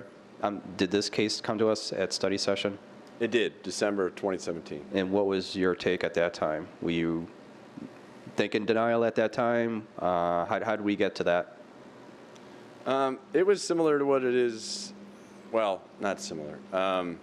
Like I stated in my report or my presentation, the use is our concern. We worked extensively with the applicant, myself, wastewater and everything to get a good residential design that you see here. So that is definitely something that if it were to go residential, staff is supportive of this design. The concern for staff is the loss of commercial in this area. Obviously, we've read and reviewed the applicant's market analysis, and we're taking a little bit more of a long-term approach with the Santan character area developing, understand and accept all the applicant's points that they made. You know, we're concerned about the freeway interchange going in on Lindsay and what the impact that may have. But we are looking at it as more of a long-term need for the area. So that hasn't really changed throughout the process. We just agree to disagree, I think, is what we could say with the applicant in terms of loss of commercial and residential. But that said, the residential is of a good design for the site. Is there any other areas, land in that area that's residential that's changed to some sort of commercial or proposed to be commercial? Is there an even swap? Well, what I would state is that in Chandler to the south, this piece of property did, I believe this piece of property here, I don't know its acreage off the top of my head, but it changed from commercial to residential. That's in the Chandler portion of Leighton Lakes. Okay, so the only commercial on those four corners is the subject site. And this is the site where I believe this is Flipside, and this is a storage facility, and this is developing with things like congregate care, I believe, and some additional retail use. And then what's north of that one? That green area to the right? Oh, this is undeveloped residential here. That's residential as well? Yeah. Okay, Commissioner Ayler? Oh, I was just mentioning it's kind of in the area since it was brought up by this Revlon. We did have that residential in that area go to commercial for the car dealers last month. So it's in the 3-mile circle. It's not really in this one area, but there is some residential that has turned commercial going the other way. And I wanted to clarify that the density is correct in your staff report. It's 3.8 dwelling units an acre. So the requested density, Sean is correct. The entire Leighton Lakes master plan is 2 to 3.5 as a whole. This is a separate parcel that we had to develop its own land use density based on. So it's just over 3.5. It's 75 over 19.6 acres. So I had one panic. So I guess if we move towards looking at residential, so staff is supportive if we were looking at residential of going to SFD, because I guess that's kind of where the rub for me, I guess, is kind of doing this high density. But I guess that's my question is what staff's view. It sounds like you've worked with the applicant if we went this direction. Correct. We wanted to work with the applicant in case, we don't always disagree, but sometimes when we do, we want to make sure that if it were to go residential, that we had a development plan that we could be supportive of. Okay. Thank you. All right, is there any more questions for Nathan? No. Okay, so we'll close the public hearing and bring it up to the dais for discussion. Commissioner Cavity. Thank you, Vice Chair. So initially, when this came to study session, I expressed concern because in the micro view, there appears to be no commercial around it, and I was concerned that the neighbors deserve some commercial. But in the greater view, which we've been presented tonight, you can see that there is a substantial amount of commercial. So I think given the dynamics and encumbrances associated with this particular parcel, i.e. the lakes and the lift station and the challenge in getting access to the east-west arterial. I don't see this as a viable commercial property, and obviously it's been marketed now for multiple years as such and has not been received in that manner. So I think this is a perfect conversion to residential given the encumbrances of the site. I am a little surprised at staff's reluctance to convert this to commercial or to residential from commercial when we in the past have been quite willing to give away RC to residential. So I'm not sure I understand why a 19-acre parcel with these encumbrances is a concern. So I am fully in favor of this. I think it's a great use for a difficult site. Anyone else? I echo what Commissioner Cavaney has said as well. I'm in favor of it going to residential, and I think the land plan works well. We didn't have any real concerns with it the last time it came in study session, and so I'm inclined to vote for it as well. So, Commissioner Ailer. So I guess some of us did have an issue with the residential and the density. I don't have a problem with the plan, and I think they've come a long way from where they were, where the lots were turned next to the station, and they went to that direction. And why I would be in favor of this is I'm not in favor of it taking it to the SFD, but with how they've done this plan, it's much closer to an SF6. They're only a few square feet away from that. So if they were coming in at basically doubling this and for what they could do in an SFD, then I would not be in favor. But since we are being presented this plan and being this close to an FS6, I'm more in favor of this. So I would be in approval. All right, thank you. Anyone else? Not seeing any, so let's get a motion going. I'm going to look to Commissioner Cavaney to get it going. And we're going to do item 17 first, GP 171014. So I recommend to the Town Council approval of GP 17-1014. Motion to recommend approval. Is there a second? Well, I guess based upon staff stipulations, because they had two different sets, if we went to approval, or are we just talking about the general plan amendment at this time? Just general plan right now. Okay. Yep. So I second. All in favor say aye. Aye. Opposed say no. Motion carries. Item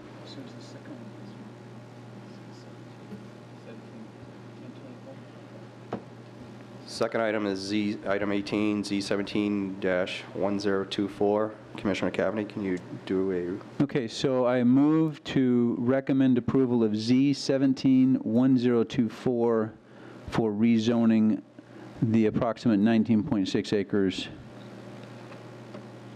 approving the development plan for the Leighton Lakes Parcel 4 planned area development, and changing the zoning classification of said real property from 19.6 acres of shopping center zoning district with a planned area development overlay to 19.6 acres of single-family detached zoning district with planned area development, subject to the conditions in the report.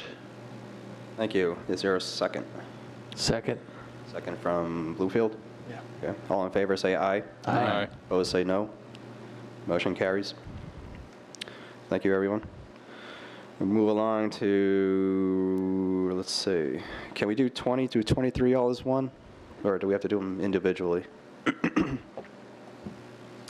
The Rockefeller Group in 2021 will go together, and then 22 and 23 will go together? Vice Chair, you may. Did you get notes up there to talk about all of them? Yes. Okay.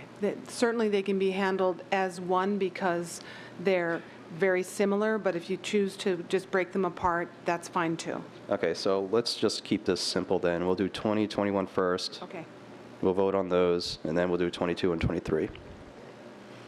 So this is Rockefeller Gilbert Crossroads. Yes. Okay.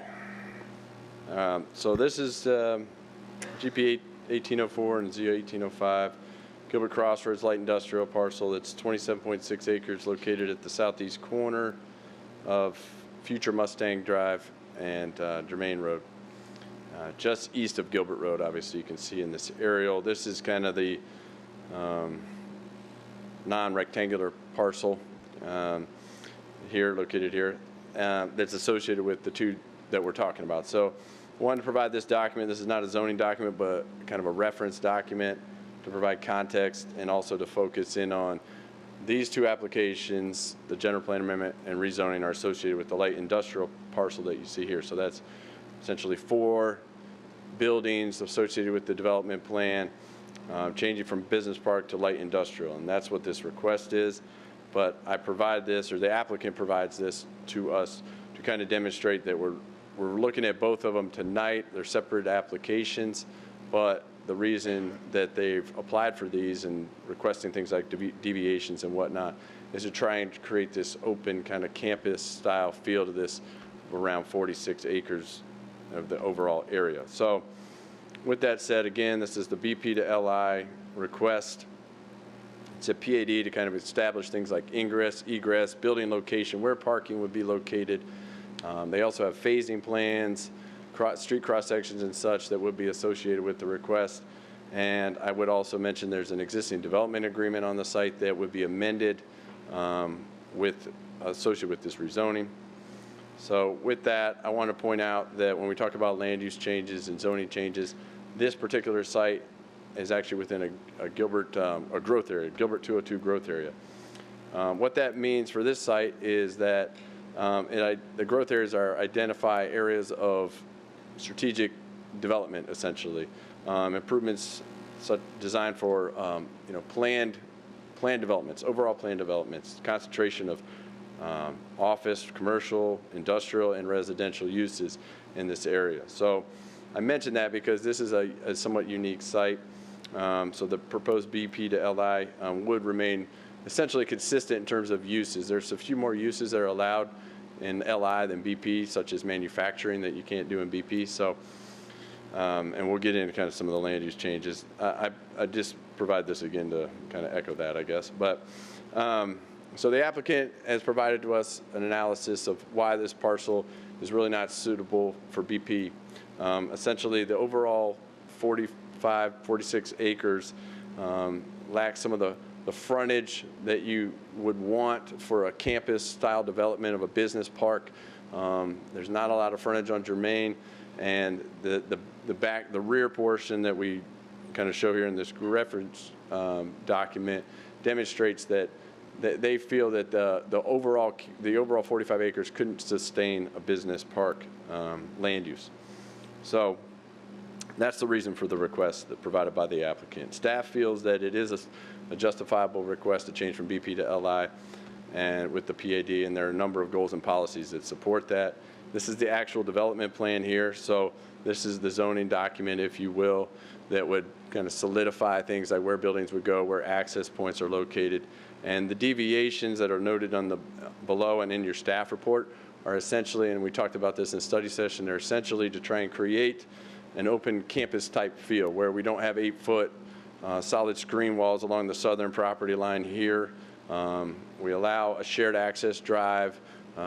We have pedestrian connections that interconnect between a potential residential use and this light industrial use to kind of create more of that. We hear that term live, work, play, but that's what they're trying to do with this overall 45 acres. So with that said, this is the development plan and what would be improved.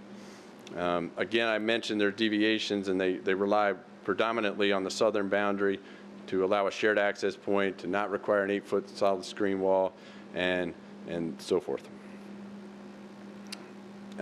This is a phasing plan that would be approved through zoning. It kind of demonstrates if the westernmost buildings come in first, this is what will be improved through the development. We worked with, the applicants worked with our town engineer, traffic engineering, our CIP. There's an ongoing CIP project for Germain Road right now.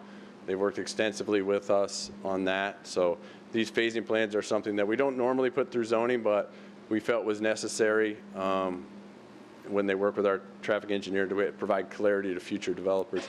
I would also note that I just did a pre-app on Monday for these two buildings located here. So this site is very active. This would be the secondary phasing plan if the easternmost buildings developed street cross sections that I referred to, so that there's clarity on terms of what those cross sections would be and where. And with that, these are our recommendations of support. Thank you, Nathan. Is the applicant here that'd like to do a presentation? If you state your name and city of residence, you will have 10 minutes. Thank you. Ed Bull, 702 East Osborne. I'm a resident of Phoenix. My pleasure to be here with you this evening. I'm here, as you know, on behalf of R.G. Germain. As we run through some of these slides, we certainly appreciate staff's recommendations. We request your approval in accordance with those recommendations. The site, as you know, is the northern portion of that site that's in red. Here with me from R.G. Germain tonight, or from the Rockefeller Group, is Mark Singerman, who's no stranger to the town of Gilbert and development in the town of Gilbert. Also Ben Cooper, who you know, and as Nate alluded to, there's a relationship here that's developed between the Rockefeller Group and East Group, one of the vice presidents from East Group, which is a very large industrial developer in the Sunbelt states, developer, owner, and manager, with about 40 million square feet in their portfolio. But Mike Sacco is here this evening as well, and any of us or all of us will do our best to answer questions if you have them. With respect to the site, it is, as you know, about 27.5 acres. It has been zoned and planned BP for 10 years or more, and it has not worked. There's a number of reasons why it hasn't worked. We believe in part is because of the site, as Nate alluded to, is too large, it's too deep, it doesn't have freeway frontage, it has heavy infrastructure costs, site visibility challenges, it backs up to single family, and there is a substantial amount of nearby office supply in the area. The costs of this development is part of what makes this not only a coordinated application with the multifamily to the south, but makes the multifamily a critical part of the application in order to help shoulder some of these significant infrastructure costs. There's also history here with challenges with a building immediately to our west that's been there for a good long time. It's still a see-through building. We can't ignore the reality of what has been occurring and what we've been trying to do that has not been successful under BP. East Group is very good at what they do. As Nate indicated, East Group is not only an escrow to buy the LI property, but they had their DR pre-app. They are anxious to proceed expeditiously through DR, hoping to be in the ground yet in 2018, hoping to have their first occupancies in early 2019, second quarter of 2019. The development plan you've seen, it anticipates 4 buildings. This is the same development plan except showing some landscaping, because part of what I'm going to want to talk about here in a moment is the relationship between these two properties. If this doesn't show up so well, but we'll get into it, as to what it is that is the relationship between the LI to the north and the multifamily to the south. It's proposed for over 300,000 square feet. Buildings will face Germain. They will also face the private drive to the south. The internalized truck docks are no accident. If I can get this to point in the right direction, these are the internalized truck docks. There are no truck docks along the south. There's no truck docks along Germain. We estimate approximately 400 jobs. Obviously, that's significant from an economic development perspective, and also helps to share some of the infrastructure burden. The coordinated developments, again, these two are not only coordinated, and this area right in here is part of what I'm going to want to talk about, but they're very dependent upon each other to be successful and viable in this growth corridor. This is the area that I was talking about. If we back up just one slide, right here.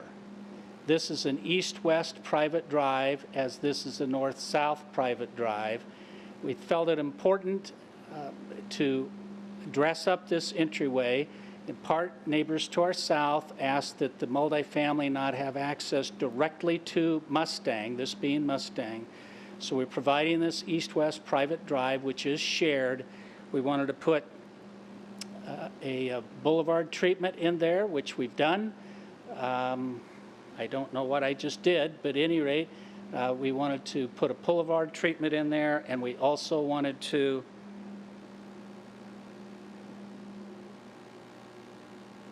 dress up both sides of the street.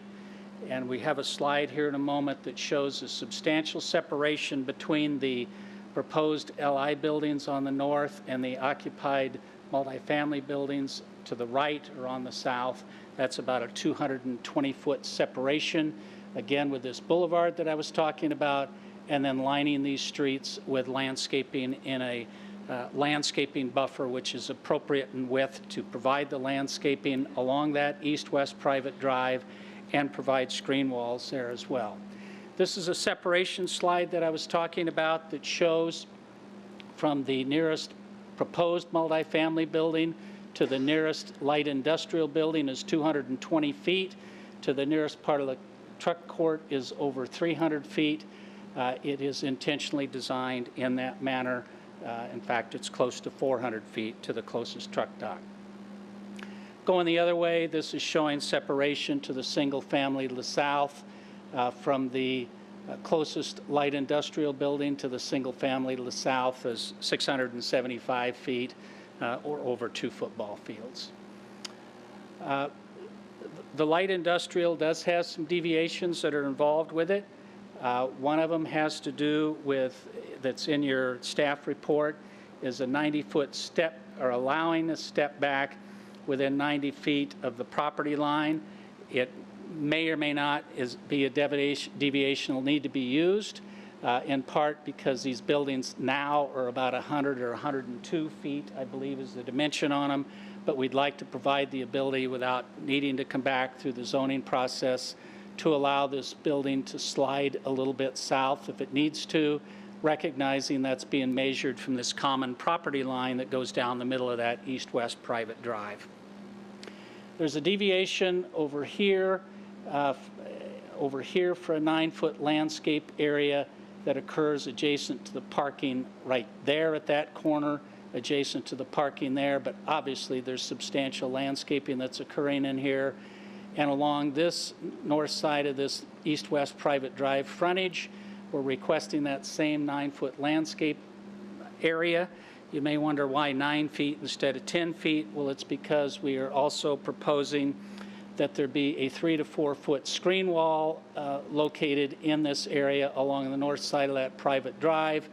And we believe it's important as to staff that we be able to stagger that screen wall, some to screen the parking, yet still have a sense of openness along that east-west private drive. Also, again, going back to being asked to not have multifamily access directly to Mustang, and with this being a shared east-west private drive, and with the property line intentionally being down the middle of it, so both the north and south sides are responsible for contributing to its maintenance, we needed to request a deviation. We needed to request a deviation for that north side to allow multifamily access on the north side. We did neighborhood outreach with reaching out to HOAs to our south and southwest. Also went to an HOA meeting and then had the official neighborhood meeting, went to the Planning Commission study session. I went to the Planning Commission study session where you all shared some thoughts and perspectives, which we believe we've addressed. Bottom line, on the LI, we have a piece of vacant farmland that has been designated and zoned BP for 10 years or more. It has not worked.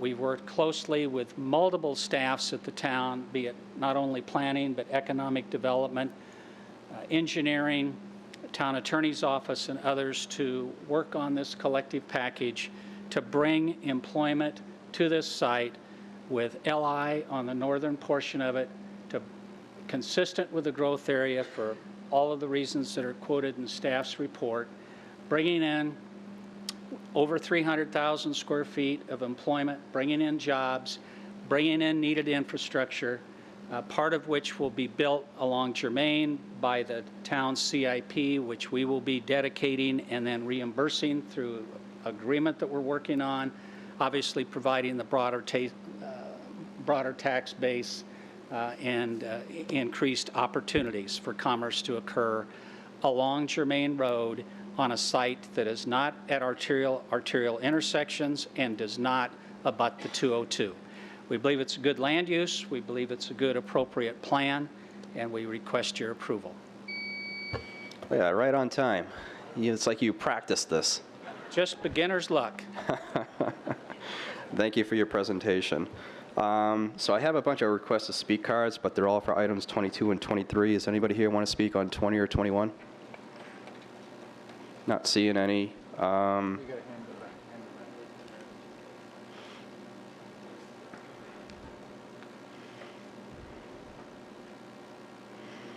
just to clarify, this is for the Rockefeller-Gilbert Crossroads, correct? Not the Live Gilbert Crossroads?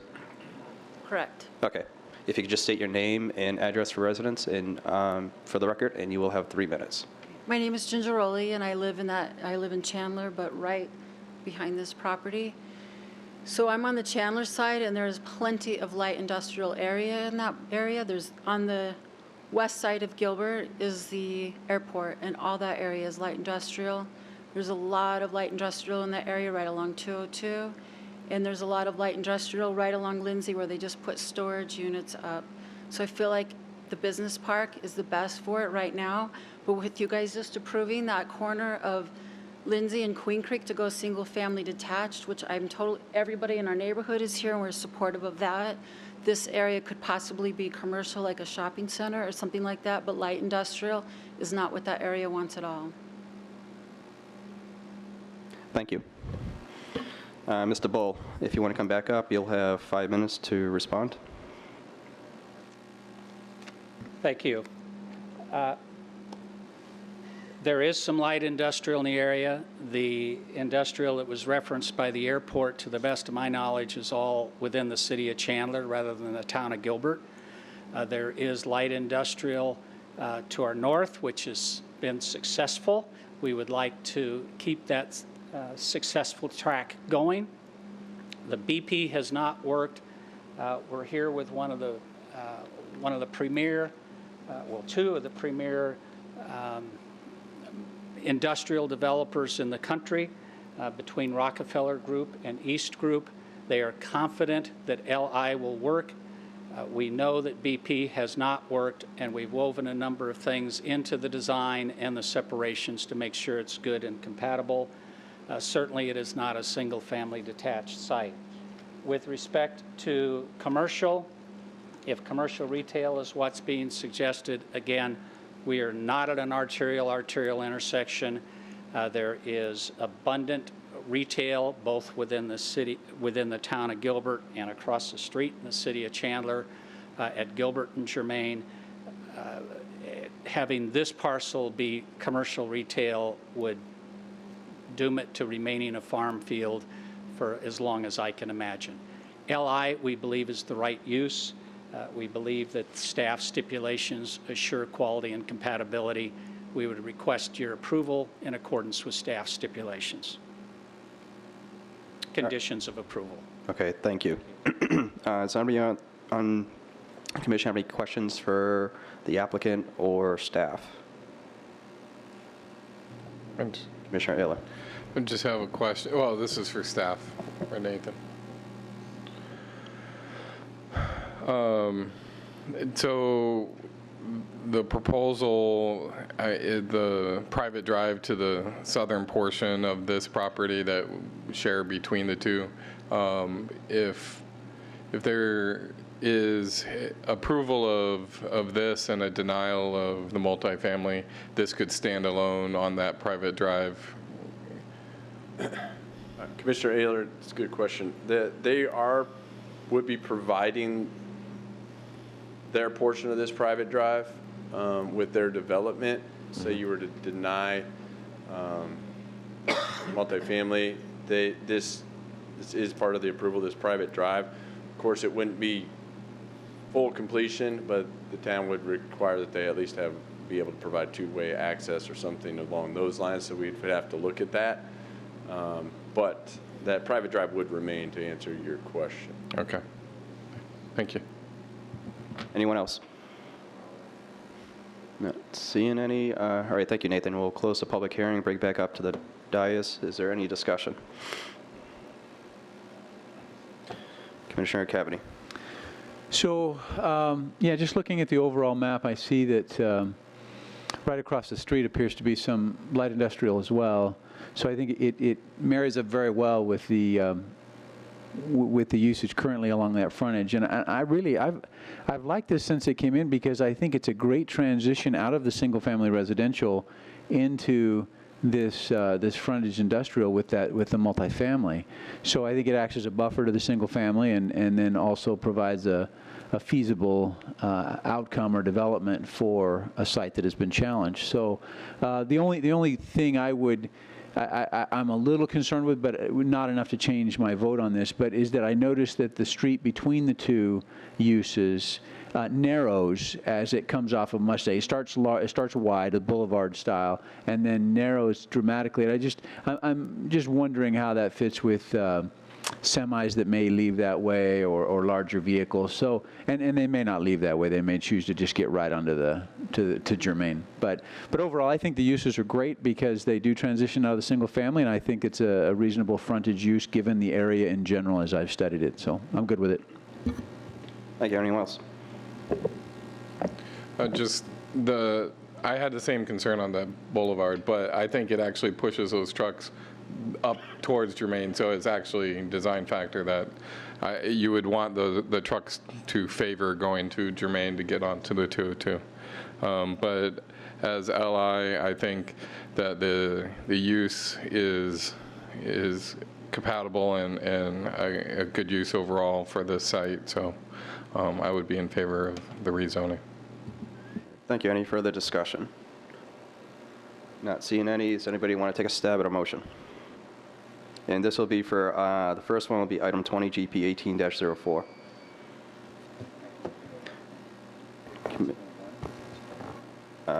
1804, so item 20. I'll take a stab. Vice Chair, I recommend to the Town Council approval of GP 18-04 for a minor general plan amendment to change the land use classification of approximately 27.6 acres of real property generally located at the southeast corner of Mustang Drive and Germain Road from Business Park land use classification to light industrial land use classification. Thank you. Is there a second? I'll second. Second, who? Commissioner Johns. All in favor say aye. Aye. Opposed say no. Motion carries. Commissioner Bloomfield, you want to do the next one, Z 18-05?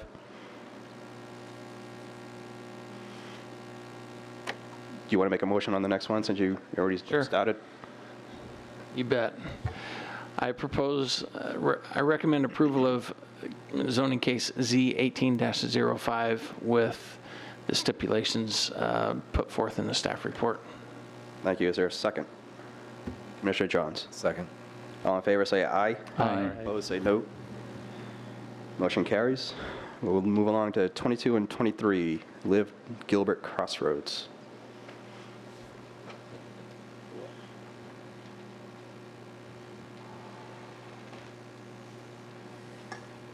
Hey, thanks. Okay, so GP 1805 and Z 1806 is the Live Gilbert Crossroads. As you mentioned, this is business park to residential, land use density 14 to 25, and then the subsequent zoning to multifamily medium. So this is the just under 20 acre site, 19.6. Obviously, we just talked about this, so I'll try not to spend too much time on it and just address any comments or questions, but I will hit on some of the highlights. So here's the subject site, and it's the companion case to what you just heard. Although not required by zoning, what the applicant is proposing on this graphic, again, is to kind of show you where shared access points are located. Obviously, the primary access point would be off this private drive off of Mustang, and then a secondary drive on this alignment on the northeast corner of it, which would provide a secondary access, egress predominantly, very likely, and fire and emergency access. So with that said, this graphic, the applicant, again, not through zoning, but they've demonstrated it's about 300, it would be about 356 units as shown here, which would just be around 19 dwelling units an acre. So a shade under the midpoint of that land use density, which would go up to 25. And very similar to the last case, again, the PAD, they're requesting a PAD with the zoning, which kind of solidifies the site plan layout and design, as well as those deviations, which, again, are companion to trying to create that open kind of campus feel between the two users through separate zonings. There's a wall plan, a phasing plan, and street cross sections associated with this as well. And I'll delve into that. We are, again, located in the growth area, the Gilbert 202 growth area. Having a residential component is a part of that. And I provided this graphic for you just to demonstrate where the closest multifamily within the town of Gilbert is actually located. It's about 1.5 miles, 2 miles to the east of this site. So the applicant's submittal, town staff's review of the submittal, do feel that in this growth area, this would be a good residential component to support those land uses. Let me go through. So again, a lot of the comments that the applicant just made and reasons why that BP wasn't viable on that parcel stand with this remain the same. And identified in your staff report, there's a number of goals and policies of the general plan which we feel support this request. This is the actual development plan that kind of highlights the area and all those deviations, whether it be reduced landscape setback along the private drive, reduced wall heights and such as that, and along the perimeter of the site, predominantly the north elevation. I'll show you the wall plan. We'll talk about that. Slight building deviation in building setback from 30 to 24 in this area. Again, all of it is been thoroughly vetted with the applicant to kind of try and create this open field, this campus field of the overall 45 acres, 46 acres. So that's why you see so many kind of unique deviations requested. I touched on this already, but it's going to be around 31 buildings and 356 units. One thing that the applicant did provide, I think Ed already showed it, but provided this graphic to kind of demonstrate you have a 30-foot setback that's required from a building to single-family residential, whether it's in the town of Gilbert or the city of Chandler. It does not matter for us. We looked at it from, it's a residential use to the south, so here's your required setbacks. That's 30 feet. This graphic will show you there's an existing irrigation ditch there. Excuse me, I lost my train of thought. 45 to 50 feet that exists. They would then show where on the development plan and on this graphic you can see where there would be buildings at that point. They're one-story garage units predominantly. And then the next closest buildings would be 30 feet or 3 stories in height would be 130 feet away from that southernmost property line. So this is just a cross-section that kind of demonstrates how that would look in a cross-section view. This is the wall plan to kind of show you where those, typically an 8-foot wall would be required along here. Obviously they don't want that. They want a parking screen wall and view wall to kind of create that openness. This is an existing 6-foot wall of the residence that would remain, and a 6-foot wall along the east that the applicant's requesting. This is the phasing plan. So perhaps if the multifamily were approved and were to be built before any of the light industrial, this is the infrastructure that would have to be approved or constructed with this development. And the street cross sections again. So with that, I'm happy to take any questions, but staff is recommending approval, that you recommend approval for this as well. Okay, thank you, Nathan. We'll get you back up in a moment. The applicant, do you want to do a presentation? You'll have 10 minutes.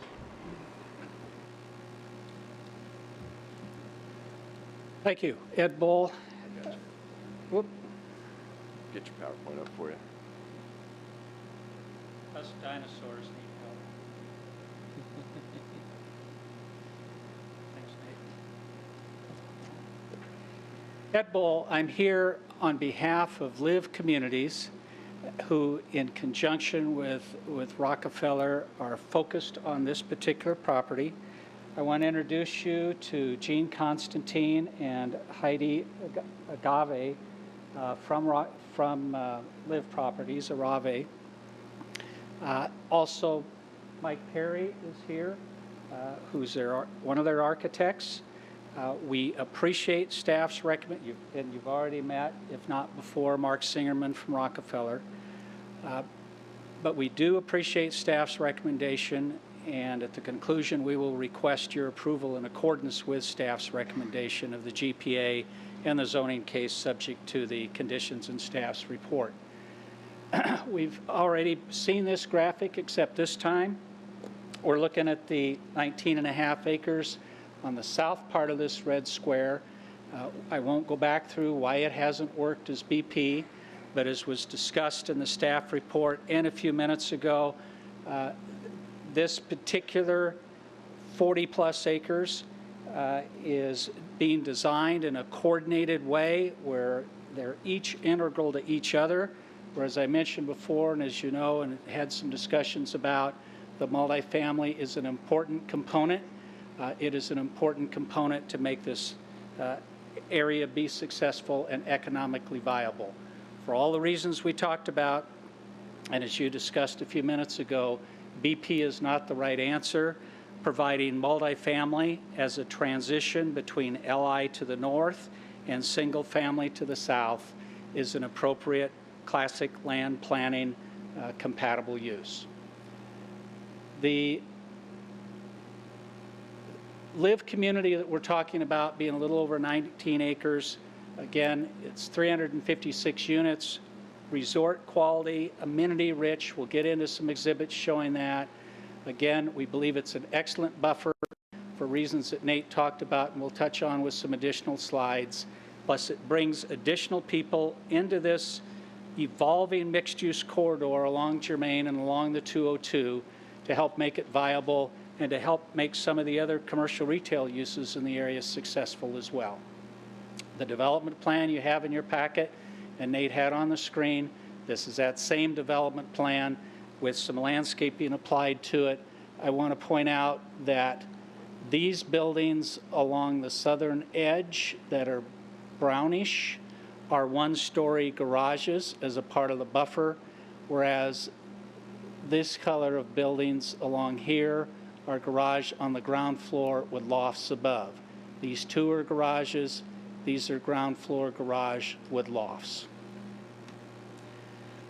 Again, it's a coordinated development where one helps make the other viable and vice versa, not only for the private drives that we've talked about, but for other kinds of integration and use aspects that are important to the request. You've seen this before. This is that same exhibit that I had up here a few minutes ago, showing the boulevard entry coming in off of this street to dress it up, to have no access directly to and from Mustang from the multifamily. And the discussion a little bit ago about having it be widened here at the opening and then narrow is exactly correct. We're providing this as an opportunity where, yes, it could be used by LI traffic, but it's predominantly for the multifamily traffic to occur along here, and we want to encourage that LI traffic to go directly to and from Germain or take one of the other routes up Mustang to Germain. That same integration that we talked about along this internal east-west private drive, it shows up not only there, but here. This is that same exhibit that we talked about with a tree-lined private drive, and when we get into it in a minute, the same wall plan that Nate had on the screen a few minutes ago. Neighborhood outreach was important, again, with meeting with representatives of the HOA to our south and to our southwest, going to an HOA meeting, having the official neighborhood meeting. We went, we listened. We could not agree with everything, but we did agree with a lot of things, and made efforts on the plan to listen to neighbors' requests, such as moving a sport court that was originally much down in this area, moving it up to the north, providing, as I indicated, no access directly to and from Germain, providing that the nearest three-story buildings face east-west rather than, they have no balconies on the south, is what I'm trying to say, and the balconies on the east, on those closest three-story buildings have a storage unit on the south edge of their third floor balcony to again restrict views from that third floor. At one time we thought about having second-story lofts over garages along the south perimeter. Neighbors asked us, had various thoughts on that. The last that we heard is no, let's go with one-story garages. That's what we did. We moved the lofts elsewhere, as I indicated, up along the north, along that landscape area, or along the west. Importantly as well, we provide this 45 to approximately 50, depending on exactly where you measure it, landscape buffer from the single-family property line to the closest building. In there is landscaping, and importantly, per neighbor's request, we've agreed that there will be no public access to that corridor. It will be fenced with see-through fencing. Maintenance people can get in, people can see in, but no access through there.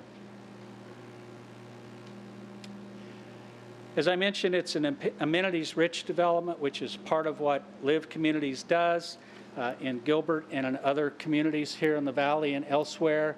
This outlines a whole bunch of amenities areas that are occurring throughout the development, predominantly centralized amenities. All active amenities are centralized away from the single-family neighborhood. This is just representative of the types of amenities that Live Communities has provided at Live Northgate. Obviously, all of this will go through DR. This is the same slide that Nate had on the screen a little bit ago. Single family to the south, absolutely no buildings occurring in this corridor, be it 45 to 49 to 50 feet, depending on exactly where you measure. This building being only, or these buildings being only one-story garages or carports. Closest building that's more than one story, as Nate indicated, is 130 feet away. This is a perspective that was prepared by Mike Perry's office, as though you were standing in Mustang looking straight east in that 45 to 50 foot wide corridor. This is showing existing landscaping along the south side of that existing wall. There's dirt that's been stacked up against the wall to keep irrigation water away from it. Some of that dirt will be removed to bring the wall height back up. The deviations are ones that, again, dealing with landscaping along this east-west private drive.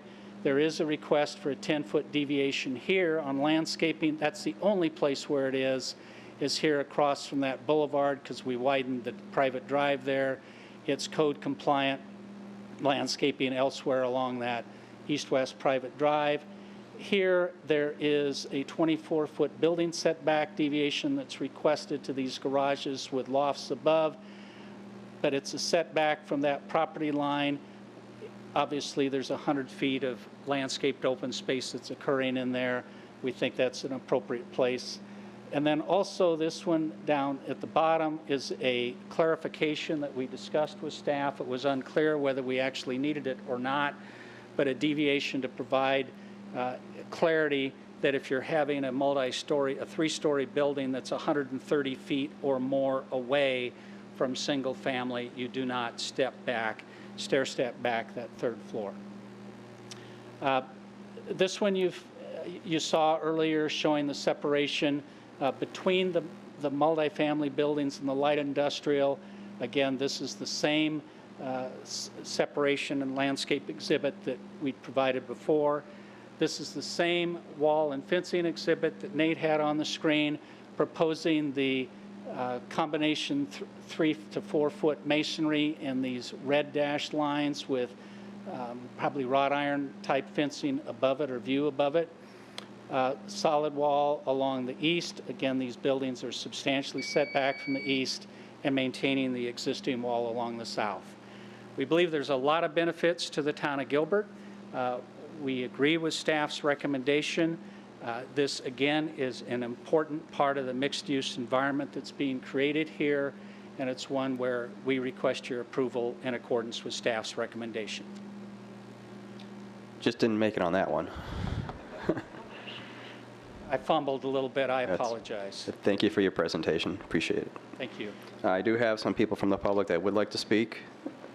Not a lot, but there's quite a few, so I'm going to ask that we limit it to 2 minutes to each speaker. First one is Ginger Rowley, and then on deck will be Neil Taneja, Taneja, and then Pat, Ziembowics. You'll be third. Hi, it's me again. I'm Ginger Rowley. I live in Chandler, and we're just south of this plan for the light industrial and the multifamily. It's a beautiful area. Most of the homes in that area are well over $400,000, and we have excellent schools in that area, and it's just a beautiful community to live in. And we all feel like this multifamily coming in, which will completely change the dynamics of it. In the presentation, seems like they're more concerned about this apartment complex and the light industrial than the people that are actually existing there. And they focus on how hard they've been trying to sell this land. Well, the economy in this area has been struggling for the last 10 years. And so I think in the last year is when they really have heavily marketed it. But I still think this is a bad plan for that area. We have put up with a lot of stuff in the area when they were starting to build, and then they stopped when the economy went, and it's just starting to be what we want it to be, and changing the dynamics of this area is bad for this entire 1 mile block. You guys also approved taking commercial to single family detached. Not one single person in this room got up to complain about it, and we all were well in that area within walking distance. Thank you. All right, thank you. Neil? And then Pat, if you can move up to the front of the room, please. And then after Pat will be Bob Little, Lytle. My name's Neil Taneja. I'm in Chandler, the same community that she's in. It's sort of a unique area. It's a the airport to the west restricts. It's not the grid you would sort of think of when it gets crowded that you can just go, a different direction. The airport restricts it to the west. There's a canal just to the east of that. Germain becomes 1 lane. Everything goes through Gilbert and Germain at that location. It's unbelievably packed. And it's hard to imagine that you would add something so dense, blocks away from a super busy intersection. And it sort of contradicts what you just voted for with the Leighton Lakes, transition. That would be more appropriate, where you have the same size, 19 acres, single-family homes, less dense. It would fit the neighborhood. What she was just saying, the previous commenter, this will just change the entire feel of the neighborhood. I think that sums up my thoughts. Thank you very much. Pat? And then Bob, if you could start making your way up to the front of the room if you're not there yet. My name is Pat Zimbowitz, and I live in Chandler. And 3.5 years ago, my husband and I bought our home in Eagle Glen, which will back up to the multifamily, as our retirement home. We did all of our homework. We checked out all the zoning on all the vacant land. Everything was zoned BP, which we were fine with. Had it been zoned for multifamily, we would never have bought our retirement home here. We are 6 months away from retirement, and now this. And I saw that they acquired this land in 2008. Most of my neighbors have purchased their homes in 2006 and 2007. They were also caught up in the recession. There's still a lot of them underwater and can't go anywhere. So my question to Mr. Ball is, wait a little longer. That's what all my neighbors have done. They've all waited. They've all done what everybody else has done, and kind of, this is the American thing. You kind of suck it up, you know? We're all in this together. Finally, what I would like to ask you is to respectfully consider, how would you feel if this was put in your backyard? How would you feel if your children and just you and your wife had an evening out, and we have a park right near us, a city park, City of Chandler Park. It's very small, and you can't even use your park because, and I know Mr. Ball has said they have their own park, but come on, there are 356 units going in here. I respectfully request that you deny this approval. Thank you. All right, thank you. Bob? And then Venki Pugh, I hope I pronounced that right. Thank you, Commissioners, for letting me speak. I'm Bob Lytle. I'm Chandler. I'm HOA President of Paseo Trail. So it's very interesting that the presenter here said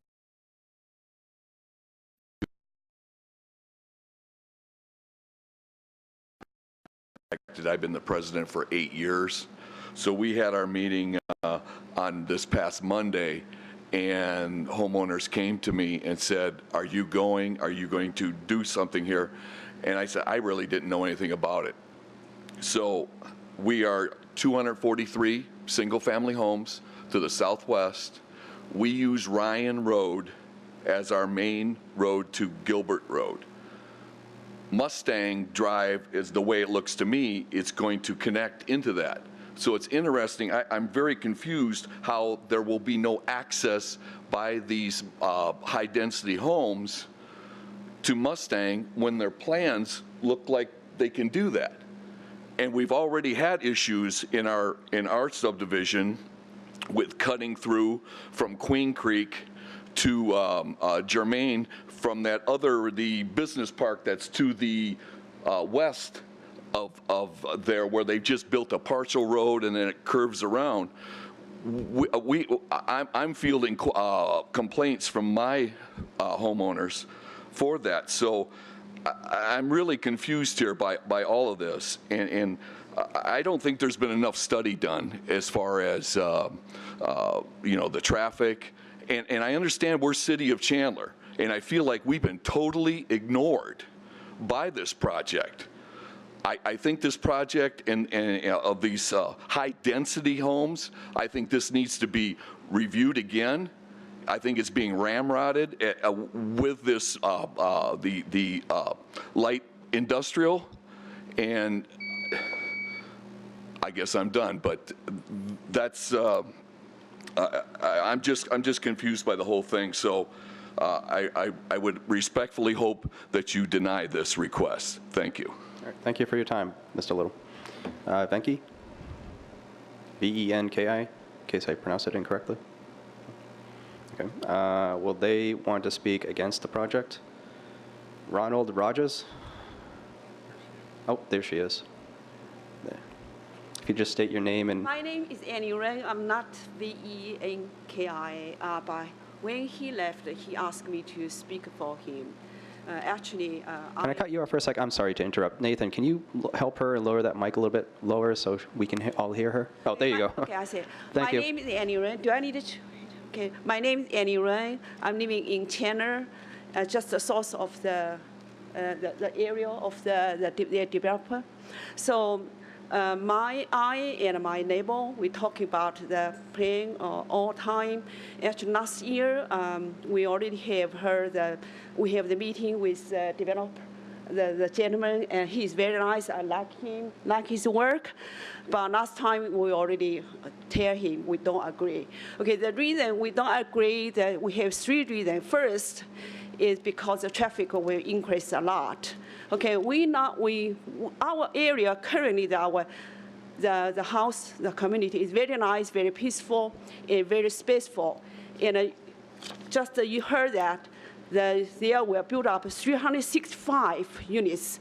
That's a lot. There's a lot of traffic were coming. So now we only have very, very spaceful, very, very happy to live in this area. So if you have increases so many cars, so many people living there, then it's not our dream here. Okay, and also you already know now that Gilbert, when you go from German to Gilbert and go to 202, is always very high traffic. So if you bring 365 times 2 will be 700, over 700 car, you cannot believe how we drive to 202. So this is my our first reason, not only me, our neighbor. The second reason is because we came from United States 30 years ago. I come from the first city is Gainesville, Florida, and we living in the apartment. I'm sorry. So can I borrow mine? If you can make a closing comment. Very close. Okay. So I don't want to say against the people living in apartment because I came from apartments also, Gainesville, Florida. But I know crime in that area of the apartment is very high. So we don't want to bring the 365 anybody over there from the criminal, inviting them to our area. So that's the second reason. The third reason is our house value. So we bought a house in that area. That time we don't have apartment next us. So we like our current community. We are very happy, and this is our dream for our retirement. We came here for 30 years, so we fight and get a dream of the retire and living at our area, the current area. We are very happy, appreciate all your people. If you don't approve the proposal, thank you very, very much. Thank you. Thank you for your time. Ronald Rogers. Hello, Commissioners. Ronald Rogers. I live in Chandler, actually just right where that blank box is on the screen. So I'm opposed to this multifamily housing. Part of their argument was the big lot that they had not being sustainable for BP. You guys have just, I think, solved half of that problem. You guys just rezoned it for light industrial, so maybe they can seek other options for this section that they're proposing multifamily housing. At their community meeting that they had, I asked if there was a plan B, and they said no. This was the only option. This is the only thing they were doing. So when they speak of working with the community, I would have to respectfully disagree because they said that multi-housing was the only thing that they were going for, and they weren't actually looking for anything else. And also in regards to that public meeting, they did mail out a letter addressing that when the meeting was going to be. That was postmarked on the 16th, and the meeting was on the 18th. I don't know about you guys, but a lot of people's schedules are pretty busy. That doesn't provide a lot of time for people to make arrangements to try to have their voice heard. Another issue I have with that meeting is there was a city planner there, and he gave out his card for emails to be sent to him, and I think he changed employment. So I think all those emails that people were sending and dissenting, I think those got lost somewhere because it took a couple months to figure out what was going on with the project because we hadn't heard back from that city planner. Eventually we found out he had changed employments. Lastly, I'd like to address, I come from a law enforcement background. That's currently how I'm employed, and I do know that multi-housing creates greater public safety issues, not necessarily because the community and apartments are bad, but you're throwing a whole bunch of people in a little area, which obviously attracts a lot more people. 300 some homes, you have their family, their friends that now all are attracted to that area as well. And it's just creating, I know that I would not be very happy with it. I also did my research prior to buying my house close to a decade ago, and knowing that it was zoned for BP is what I was happy with, because I think that's very sustainable, raising a family right there. I'm not in agreement with multifamily, and hopefully you guys will look at that aspect of the crime rates as well. I think there's another issue like at Higley and Baseline that presented a lot of the same issues that I would present as well. Thank you. Thank you for your time. Hadi Arabe? Would you like to speak? I have a card here that says you would. No? Okay. Gene Constantine, yes, I'd like to speak if needed, requested. I think I might want to hear what you have to say.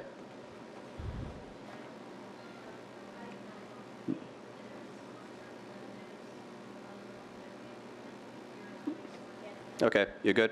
All right. Mike Perry, same thing, would like to speak if needed? You don't want to speak? Okay. And then I have a bunch of other cards here, people that are against but do not wish to speak. I have 1, 2, 3, 4, 5, 6 cards. Mr. Bull, if you want to come back up, you'll have 5 minutes to respond.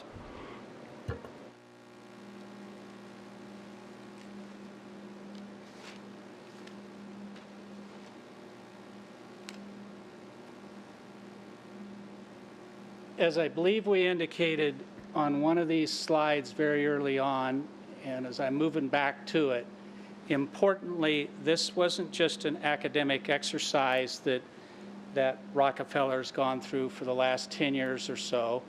They tried to get the property developed themselves. It didn't work. They then marketed the property aggressively. They had 2 failed escrows post-recession, 2 failed escrows in 2015 and 2016 for BP. Again, as we indicated, in part it was the zoning, in part the site was too large in terms of acreage, too deep, in part because of infrastructure costs that need to be shared, and in part because of single-family proximity. This is the right land use in order to help support the LI and to provide the appropriate buffer to the single family to the south. With respect to Germain Road, as I believe we mentioned before, is to be improved by the town through the town's CIP processes. We've been working with engineering, planning, and the town attorney's office on a reimbursement and lien agreement, so we not only make the dedications upon execution of that lien and reimbursement agreement, but also upon things becoming effective and so on, agree to provide reimbursements once those improvements are completed. Germain Road is to be 3 lanes west, 3 lanes east, and a continuous center turn lane. So Germain, once completed by the town CIP, will look nothing like it looks today going from Mustang east. With respect to traffic itself, and I need to get further into these slides, our traffic, of course, is something that we needed to have a traffic engineer review and discuss with town staff's traffic engineering and do trip comparisons. As we look at this trip comparison across the top, up here is a same traffic engineer, CivTech, did the traffic analysis in 2009 as in 2017. In any event, importantly, as you know, morning peak and afternoon peak, those are the critical traffic times. Under this scenario, we have, compared to the traffic that was expected to generate under the BP had it developed, morning peak is 43% less under this mixed-use plan, and the afternoon peak is 33% less. Daily is less as well, but those morning and afternoon peaks are critical. We also, I don't understand one of the comments about the notice for the neighborhood meeting. I know that the letter that went out is dated October 6th for an October 18th neighborhood meeting, and I know we had neighbors there. With respect, so I'm very confused by that comment, because I know that we're very careful to provide those notices timely and accurately. In addition to that, the 2 neighborhood associations that we reached out to are the 2 associations that abut or immediately adjacent to this property.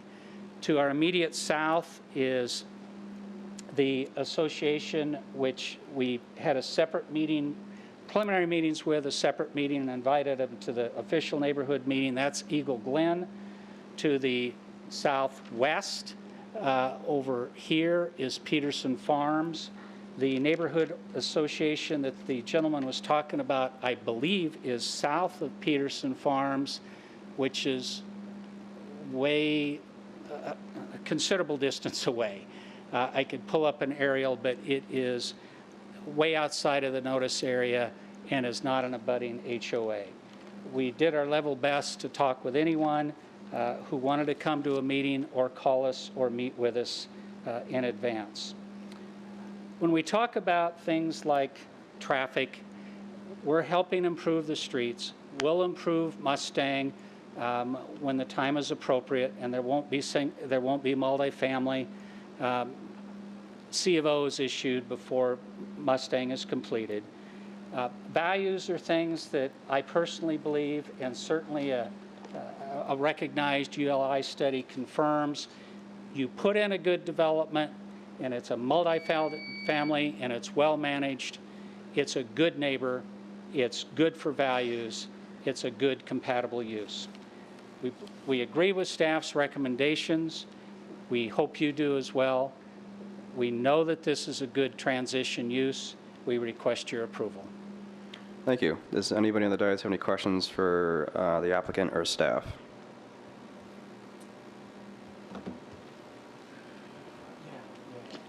Yeah. Commissioner Kavanaugh. So along the south boundary, what's the separation look like? I'm trying to study the plan and see what kinds of walls, or I know you've got a setback of at least 50 feet or so. Tell me what you've got there between the apartment property that's being proposed and the existing residential. From the north wall of the existing single-family neighborhood to our south, from that north wall to the closest building, which is a one-story garage or carports, is between 45 and 50 feet. Okay. And it's shown best on this slide of between that single-family wall and here is the 45, 49, 9 feet, depending on where you measure it. And do you have a perimeter wall, and what is it? What are the specifics of that? Is it an 8-foot tall, 10-foot tall? What kind of wall do you have between you and that single family? This wall that is right here is the existing wall that was built with the single families, with the Eagle Glen single family subdivision. Right, okay. The wall is approximately 6 feet tall from the single family neighbor's side of the wall. Apparently over time it was realized that farming this field was having irrigation water go up adjacent to that wall, so an earthen berm was moved up close to the wall, so it's less than 6 feet high on our side. But one of the things that the engineers looked into was removing that earthen so that it's approximately a 6-foot wall, which will remain along that south perimeter. Then as we come up to here, between the garage buildings, there will be fencing that's provided there, see-through fencing, so that management and others can see into that landscape track that's in there, and maintenance crews can get in there to keep it cleaned up, but neither our residents nor the public could go in and out of that. So no access points. And how tall is that view fence? Do you know? Has that been spec'd yet? Like 6 feet. 6-foot view fence. And so some will be solid wall where the garages are, and between those will be view fence at 6 feet. Yeah, the garages are Okay, with no access, no gates, no... only for maintenance crews to get in. Okay. Okay? Okay, thanks. Does anyone else have any questions for staff or the applicant? Vice Chair, I do. Mr. Bull, thank you for your presentation, and thanks to the public for coming out as well. But question for you here, there's an existing irrigation ditch through here. Is that going to remain? Is that one of the concerns of the area, or is it going away in your development? It'll remain for now. I could pull an aerial up here if you want, but there's a property that's further to the west, which actually fronts onto Gilbert Road, which is still eligible for irrigation. Okay. So we need to continue to provide the ability for irrigation to go through there. we won't be taking irrigation. So it won't be tiled, it won't be put underground, it'll remain as an open ditch? The desire is that because we know it's temporary, if used at all, and because for other reasons that area that we're talking about in here is completely fenced from the south, the north that we just talked about with Commissioner Cavney, and then the west ends will have fencing as well, view fencing on the west side, solid on the east side. Nobody could get in there. It wasn't necessarily a safety concern. I was just trying to understand what the use would be in that setback, and so that helps me. Another question that's it's not necessarily related to the general plan and the zoning, but more out of curiosity, because at some point we'll have a DR. But you talked about there being the garage structure right here and what you called a loft that were moved off of this property line in the neighborhood meeting and moved to other property lines. Correct. Are those loft apartments like a second story over the garage, or I just didn't know what you meant by loft? Yes, sir. Okay. Livable space, whether you call it a loft, a casita, what you would like to call it, but it's sometimes used as a buffering technique along the perimeters of multifamily. Garage on the bottom, livable space above. I agree that moving it off of this property line is probably a good thing, so. We tried to listen. All right, thank you. Anyone else? Commissioner Dan. Yeah, Nathan, do you know if there's any other projects in the town that have light industrial? What are the other buffers between single family and light industrial? Do they tend to have some other type of, whether it be BP or what land use do they normally have between those two? Well, there are, I think, a few scenarios in the town. I don't have a graphic to bring one up. But I think your question is this a typical buffer? Yeah, or is this typically the buffer, or do we have single family? I would suggest to you that this is in excess of a typical buffer. The land development code requires 30 feet. So if something was zoned for multifamily and the next was BP, then maybe I'm confused. Are we talking about between the light industrial and the multifamily, or the light and the multifamily and the single family? Well, in terms of in other areas where there's light industrial, is there multifamily between that and single family, or does it jump directly? Yeah, there are instances of that, yes, that we have that, and we could kind of. Sorry, we don't have any slides to demonstrate that, but there are a few instances in the town where that happens, and it is about mixing of uses and so forth. So. We believe it's a good balance, and that even higher density residential is in some ways even somewhat more compatible to supplying a housing stock to something like this, where employment areas are and within a growth area, than a single family residential district. Okay, thank you.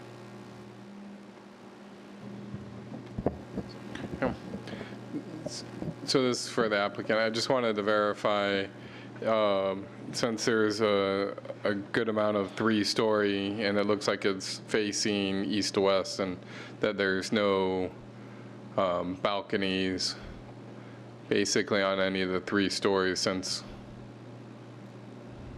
all the light brown. I'm assuming the light brown is 3 stories, correct? Correct.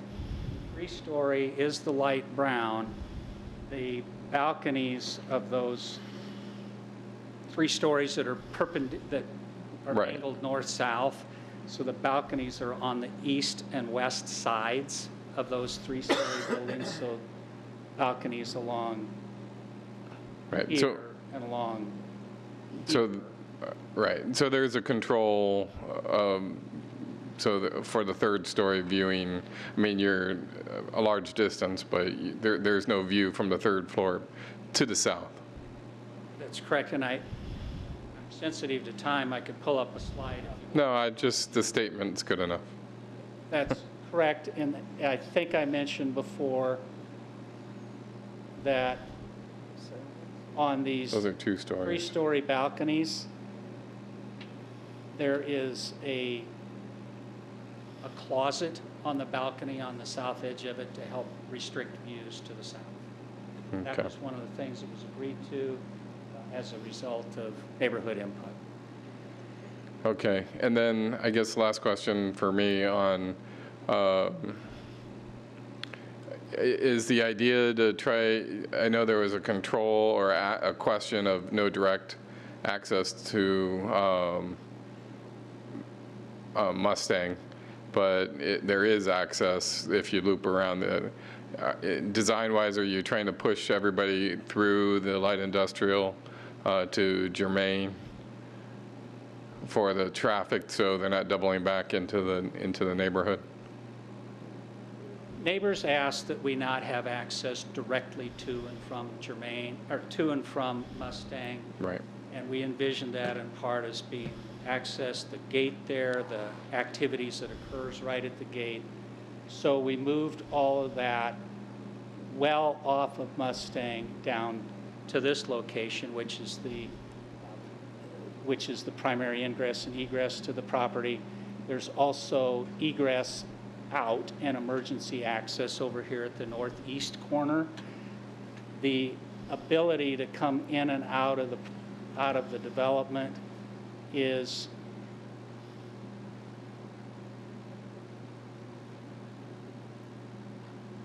along this east-west private drive that we were talking about. Access could also occur through this north-south private drive, and then again egress out through here back on up to Germain. Okay. We were trying to take an activity area associated with the primary entry off of Mustang Road.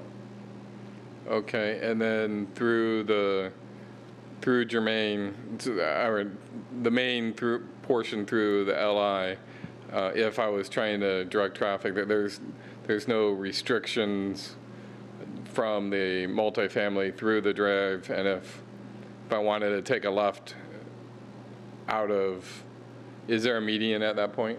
Just since we don't have that. I'm sorry, at this point, Right there, correct. there will not be a median there. There's a median break. There's a full access from that private drive that goes through the middle of the light industrial. That would be full access onto Germain Road, and also full access that's signalized would be provided at Mustang and Germain. Right, so, okay. So if I'm trying to get to Gilbert and I'm not going on the Mustang, I could go through there, take a left, and then get up to, since not yet, we won't. In the future, we'll have Lindsay as an access to the 202, but right now, Gilbert's our run to the 202. Correct. Okay, thank you. Vice Chair, Mr. Bull, one last question. In conjunction with both of these properties and the whole development, you talked about a discussion with the town staff and coordinating with the CIP and completing improvements on Germain all the way over to Val Vista and really solidifying all of this. And those agreements are in place, and they're part, I can see that they're part of the stipulations here, that you're going to be participating in those, and you're okay with all of that? The conditions of approval, or the stipulations that are part of the package, require that we enter into a reimbursement and lien agreement with the town. That has been underway, and through, the ball is now back in the town attorney's court to make some edits to it consistent with discussions between the town attorney and me, pursuant to discussions among various staff and others that occurred over the last week or so. So the expectation is that lien and reimbursement agreement will be included on the town council agenda. Okay. And the conditions of approval require that reimbursement and lien agreement be signed promptly. Okay. So in summary, it's safe to assume then about the same time that this is coming on that those improvements to Germain would be also underway and potentially completed so that there's an alternate access. Not everyone has to go to Gilbert and Germain. There's going to be an equal opportunity to go all the way over to Val Vista and up until the Lindsay interchange is completed. That's our strong desire. I believe it's also the town staff's strong desire. And we think it's good to have that length of Germain improved through the CIP rather than kind of catch as catch can. Right. Various town staff and departments and we've been cooperating together to help make that happen. With respect to the LI development, which is in a timeline ahead of the multifamily, we really hope that the Germain Road improvements are completed in time for the, or shortly after, for the LI development to start occupying. And we know in this same reimbursement and lien agreement, there'll be a provision in there providing that that C of Os can't be issued on the multifamily development if it's approved, cannot be issued until Mustang is completed up to Germain Road. Okay, thank you. All right, I think we're ready to close the public hearing. Thank you, everyone that came out to participate and bring it back up to the dais for a final discussion. Does anybody want to kick this off or have something final to say? Okay, go ahead. Okay, well, I'm very grateful for the citizens that came out, and it doesn't matter that you live in Chandler. We definitely are concerned with your comments. So I definitely heard everything said, and I'm sensitive to this. I know this is different, having something come in that might be different than what you thought. So let me just say one thing that I think matters here a little bit. Well, a couple of things. First of all, a typical zoning plan involves step downs between or step ups between commercial and residential.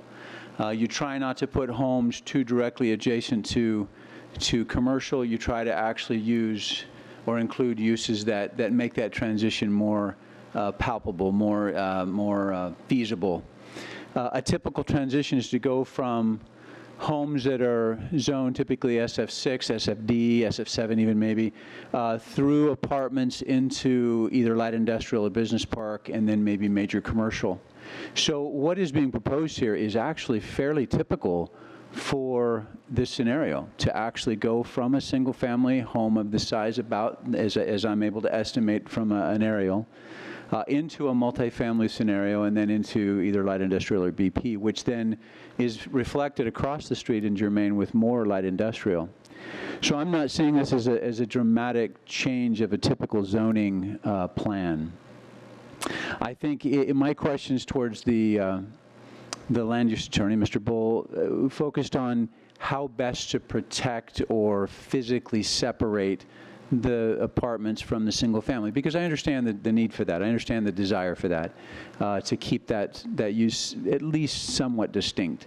And I think it is a fairly significant buffer and a fairly solid edge as far as they can do and still manage that buffer between. So given the need to develop this piece by the owner, and given the way that they've transitioned it, I actually hope that it ends up being everything that it's meant to be, because I think it can be a fairly good transition and use of this property. So I'm in favor of it. Thank you, Juan. Anyone else have anything else to say? Well, I agree with land planning and traditional city and town planning that you have a break in this from a commercial to a higher density residential down to to a lower density residential. I mean, that's a pretty standard design through planning for towns. And the big thing that I see in this is what you normally see in a multifamily is the third 3-story apartment buildings, one, not having controls and viewing into the backyards, but two, that they're normally 45, 50 feet away, which gives a view angle, where this design that's been brought to us is 130 feet away. And that's a great distance in a view angle. So having that separation, having the buffer that's naturally there for, well, it's naturally because of the easements that are sitting there, but that you have a buffer for noise for cars. We don't normally get this type of buffer for this multifamily to single family. So I think there's a little bit different than normal a multifamily next to a single family. And then the other issue, which is where my concern is, having all the traffic back into back going south, and having those controls that they're going to put a light on Mustang, that they have a secondary means of egress through the light industrial, that'll alleviate the 300 or 700 cars that was brought to us by a citizen, and that you're still going to have some increase. You're naturally going to have an increase, but it won't be what it shouldn't be with the design of bringing through the cars and having more access to the north. It should allow a valve to release all that extra traffic that might be a concern. So with this design and how it's been brought to us, I would be in favor. Thank you. Anyone else? Not seeing any. So I guess my 2 cents is I think introducing the multifamily in between the light industrial and the single family is a nice, appropriate buffer for that. I think the site plan is intelligently laid out with building orientation and the larger buffers between the edge of those apartment buildings down to the single family. So it has my support for this. So that being said, does anybody want to take a stab at a motion?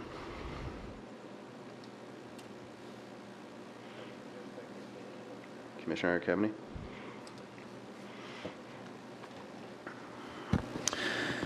All right. I recommend to the Town Council approval of GP 18-05, a request for a minor general plan amendment to change the land use classification of approximately 19.6 acres of real property, generally located south of the southeast corner of Mustang Drive and Germain Road, from business park land use classification to residential greater than 14 to 25 dwelling units per acre land use classification. Second. Second. Commissioner Bloomfield for the second. All in favor say aye. Aye. Opposed say no. Motion passes, or moves.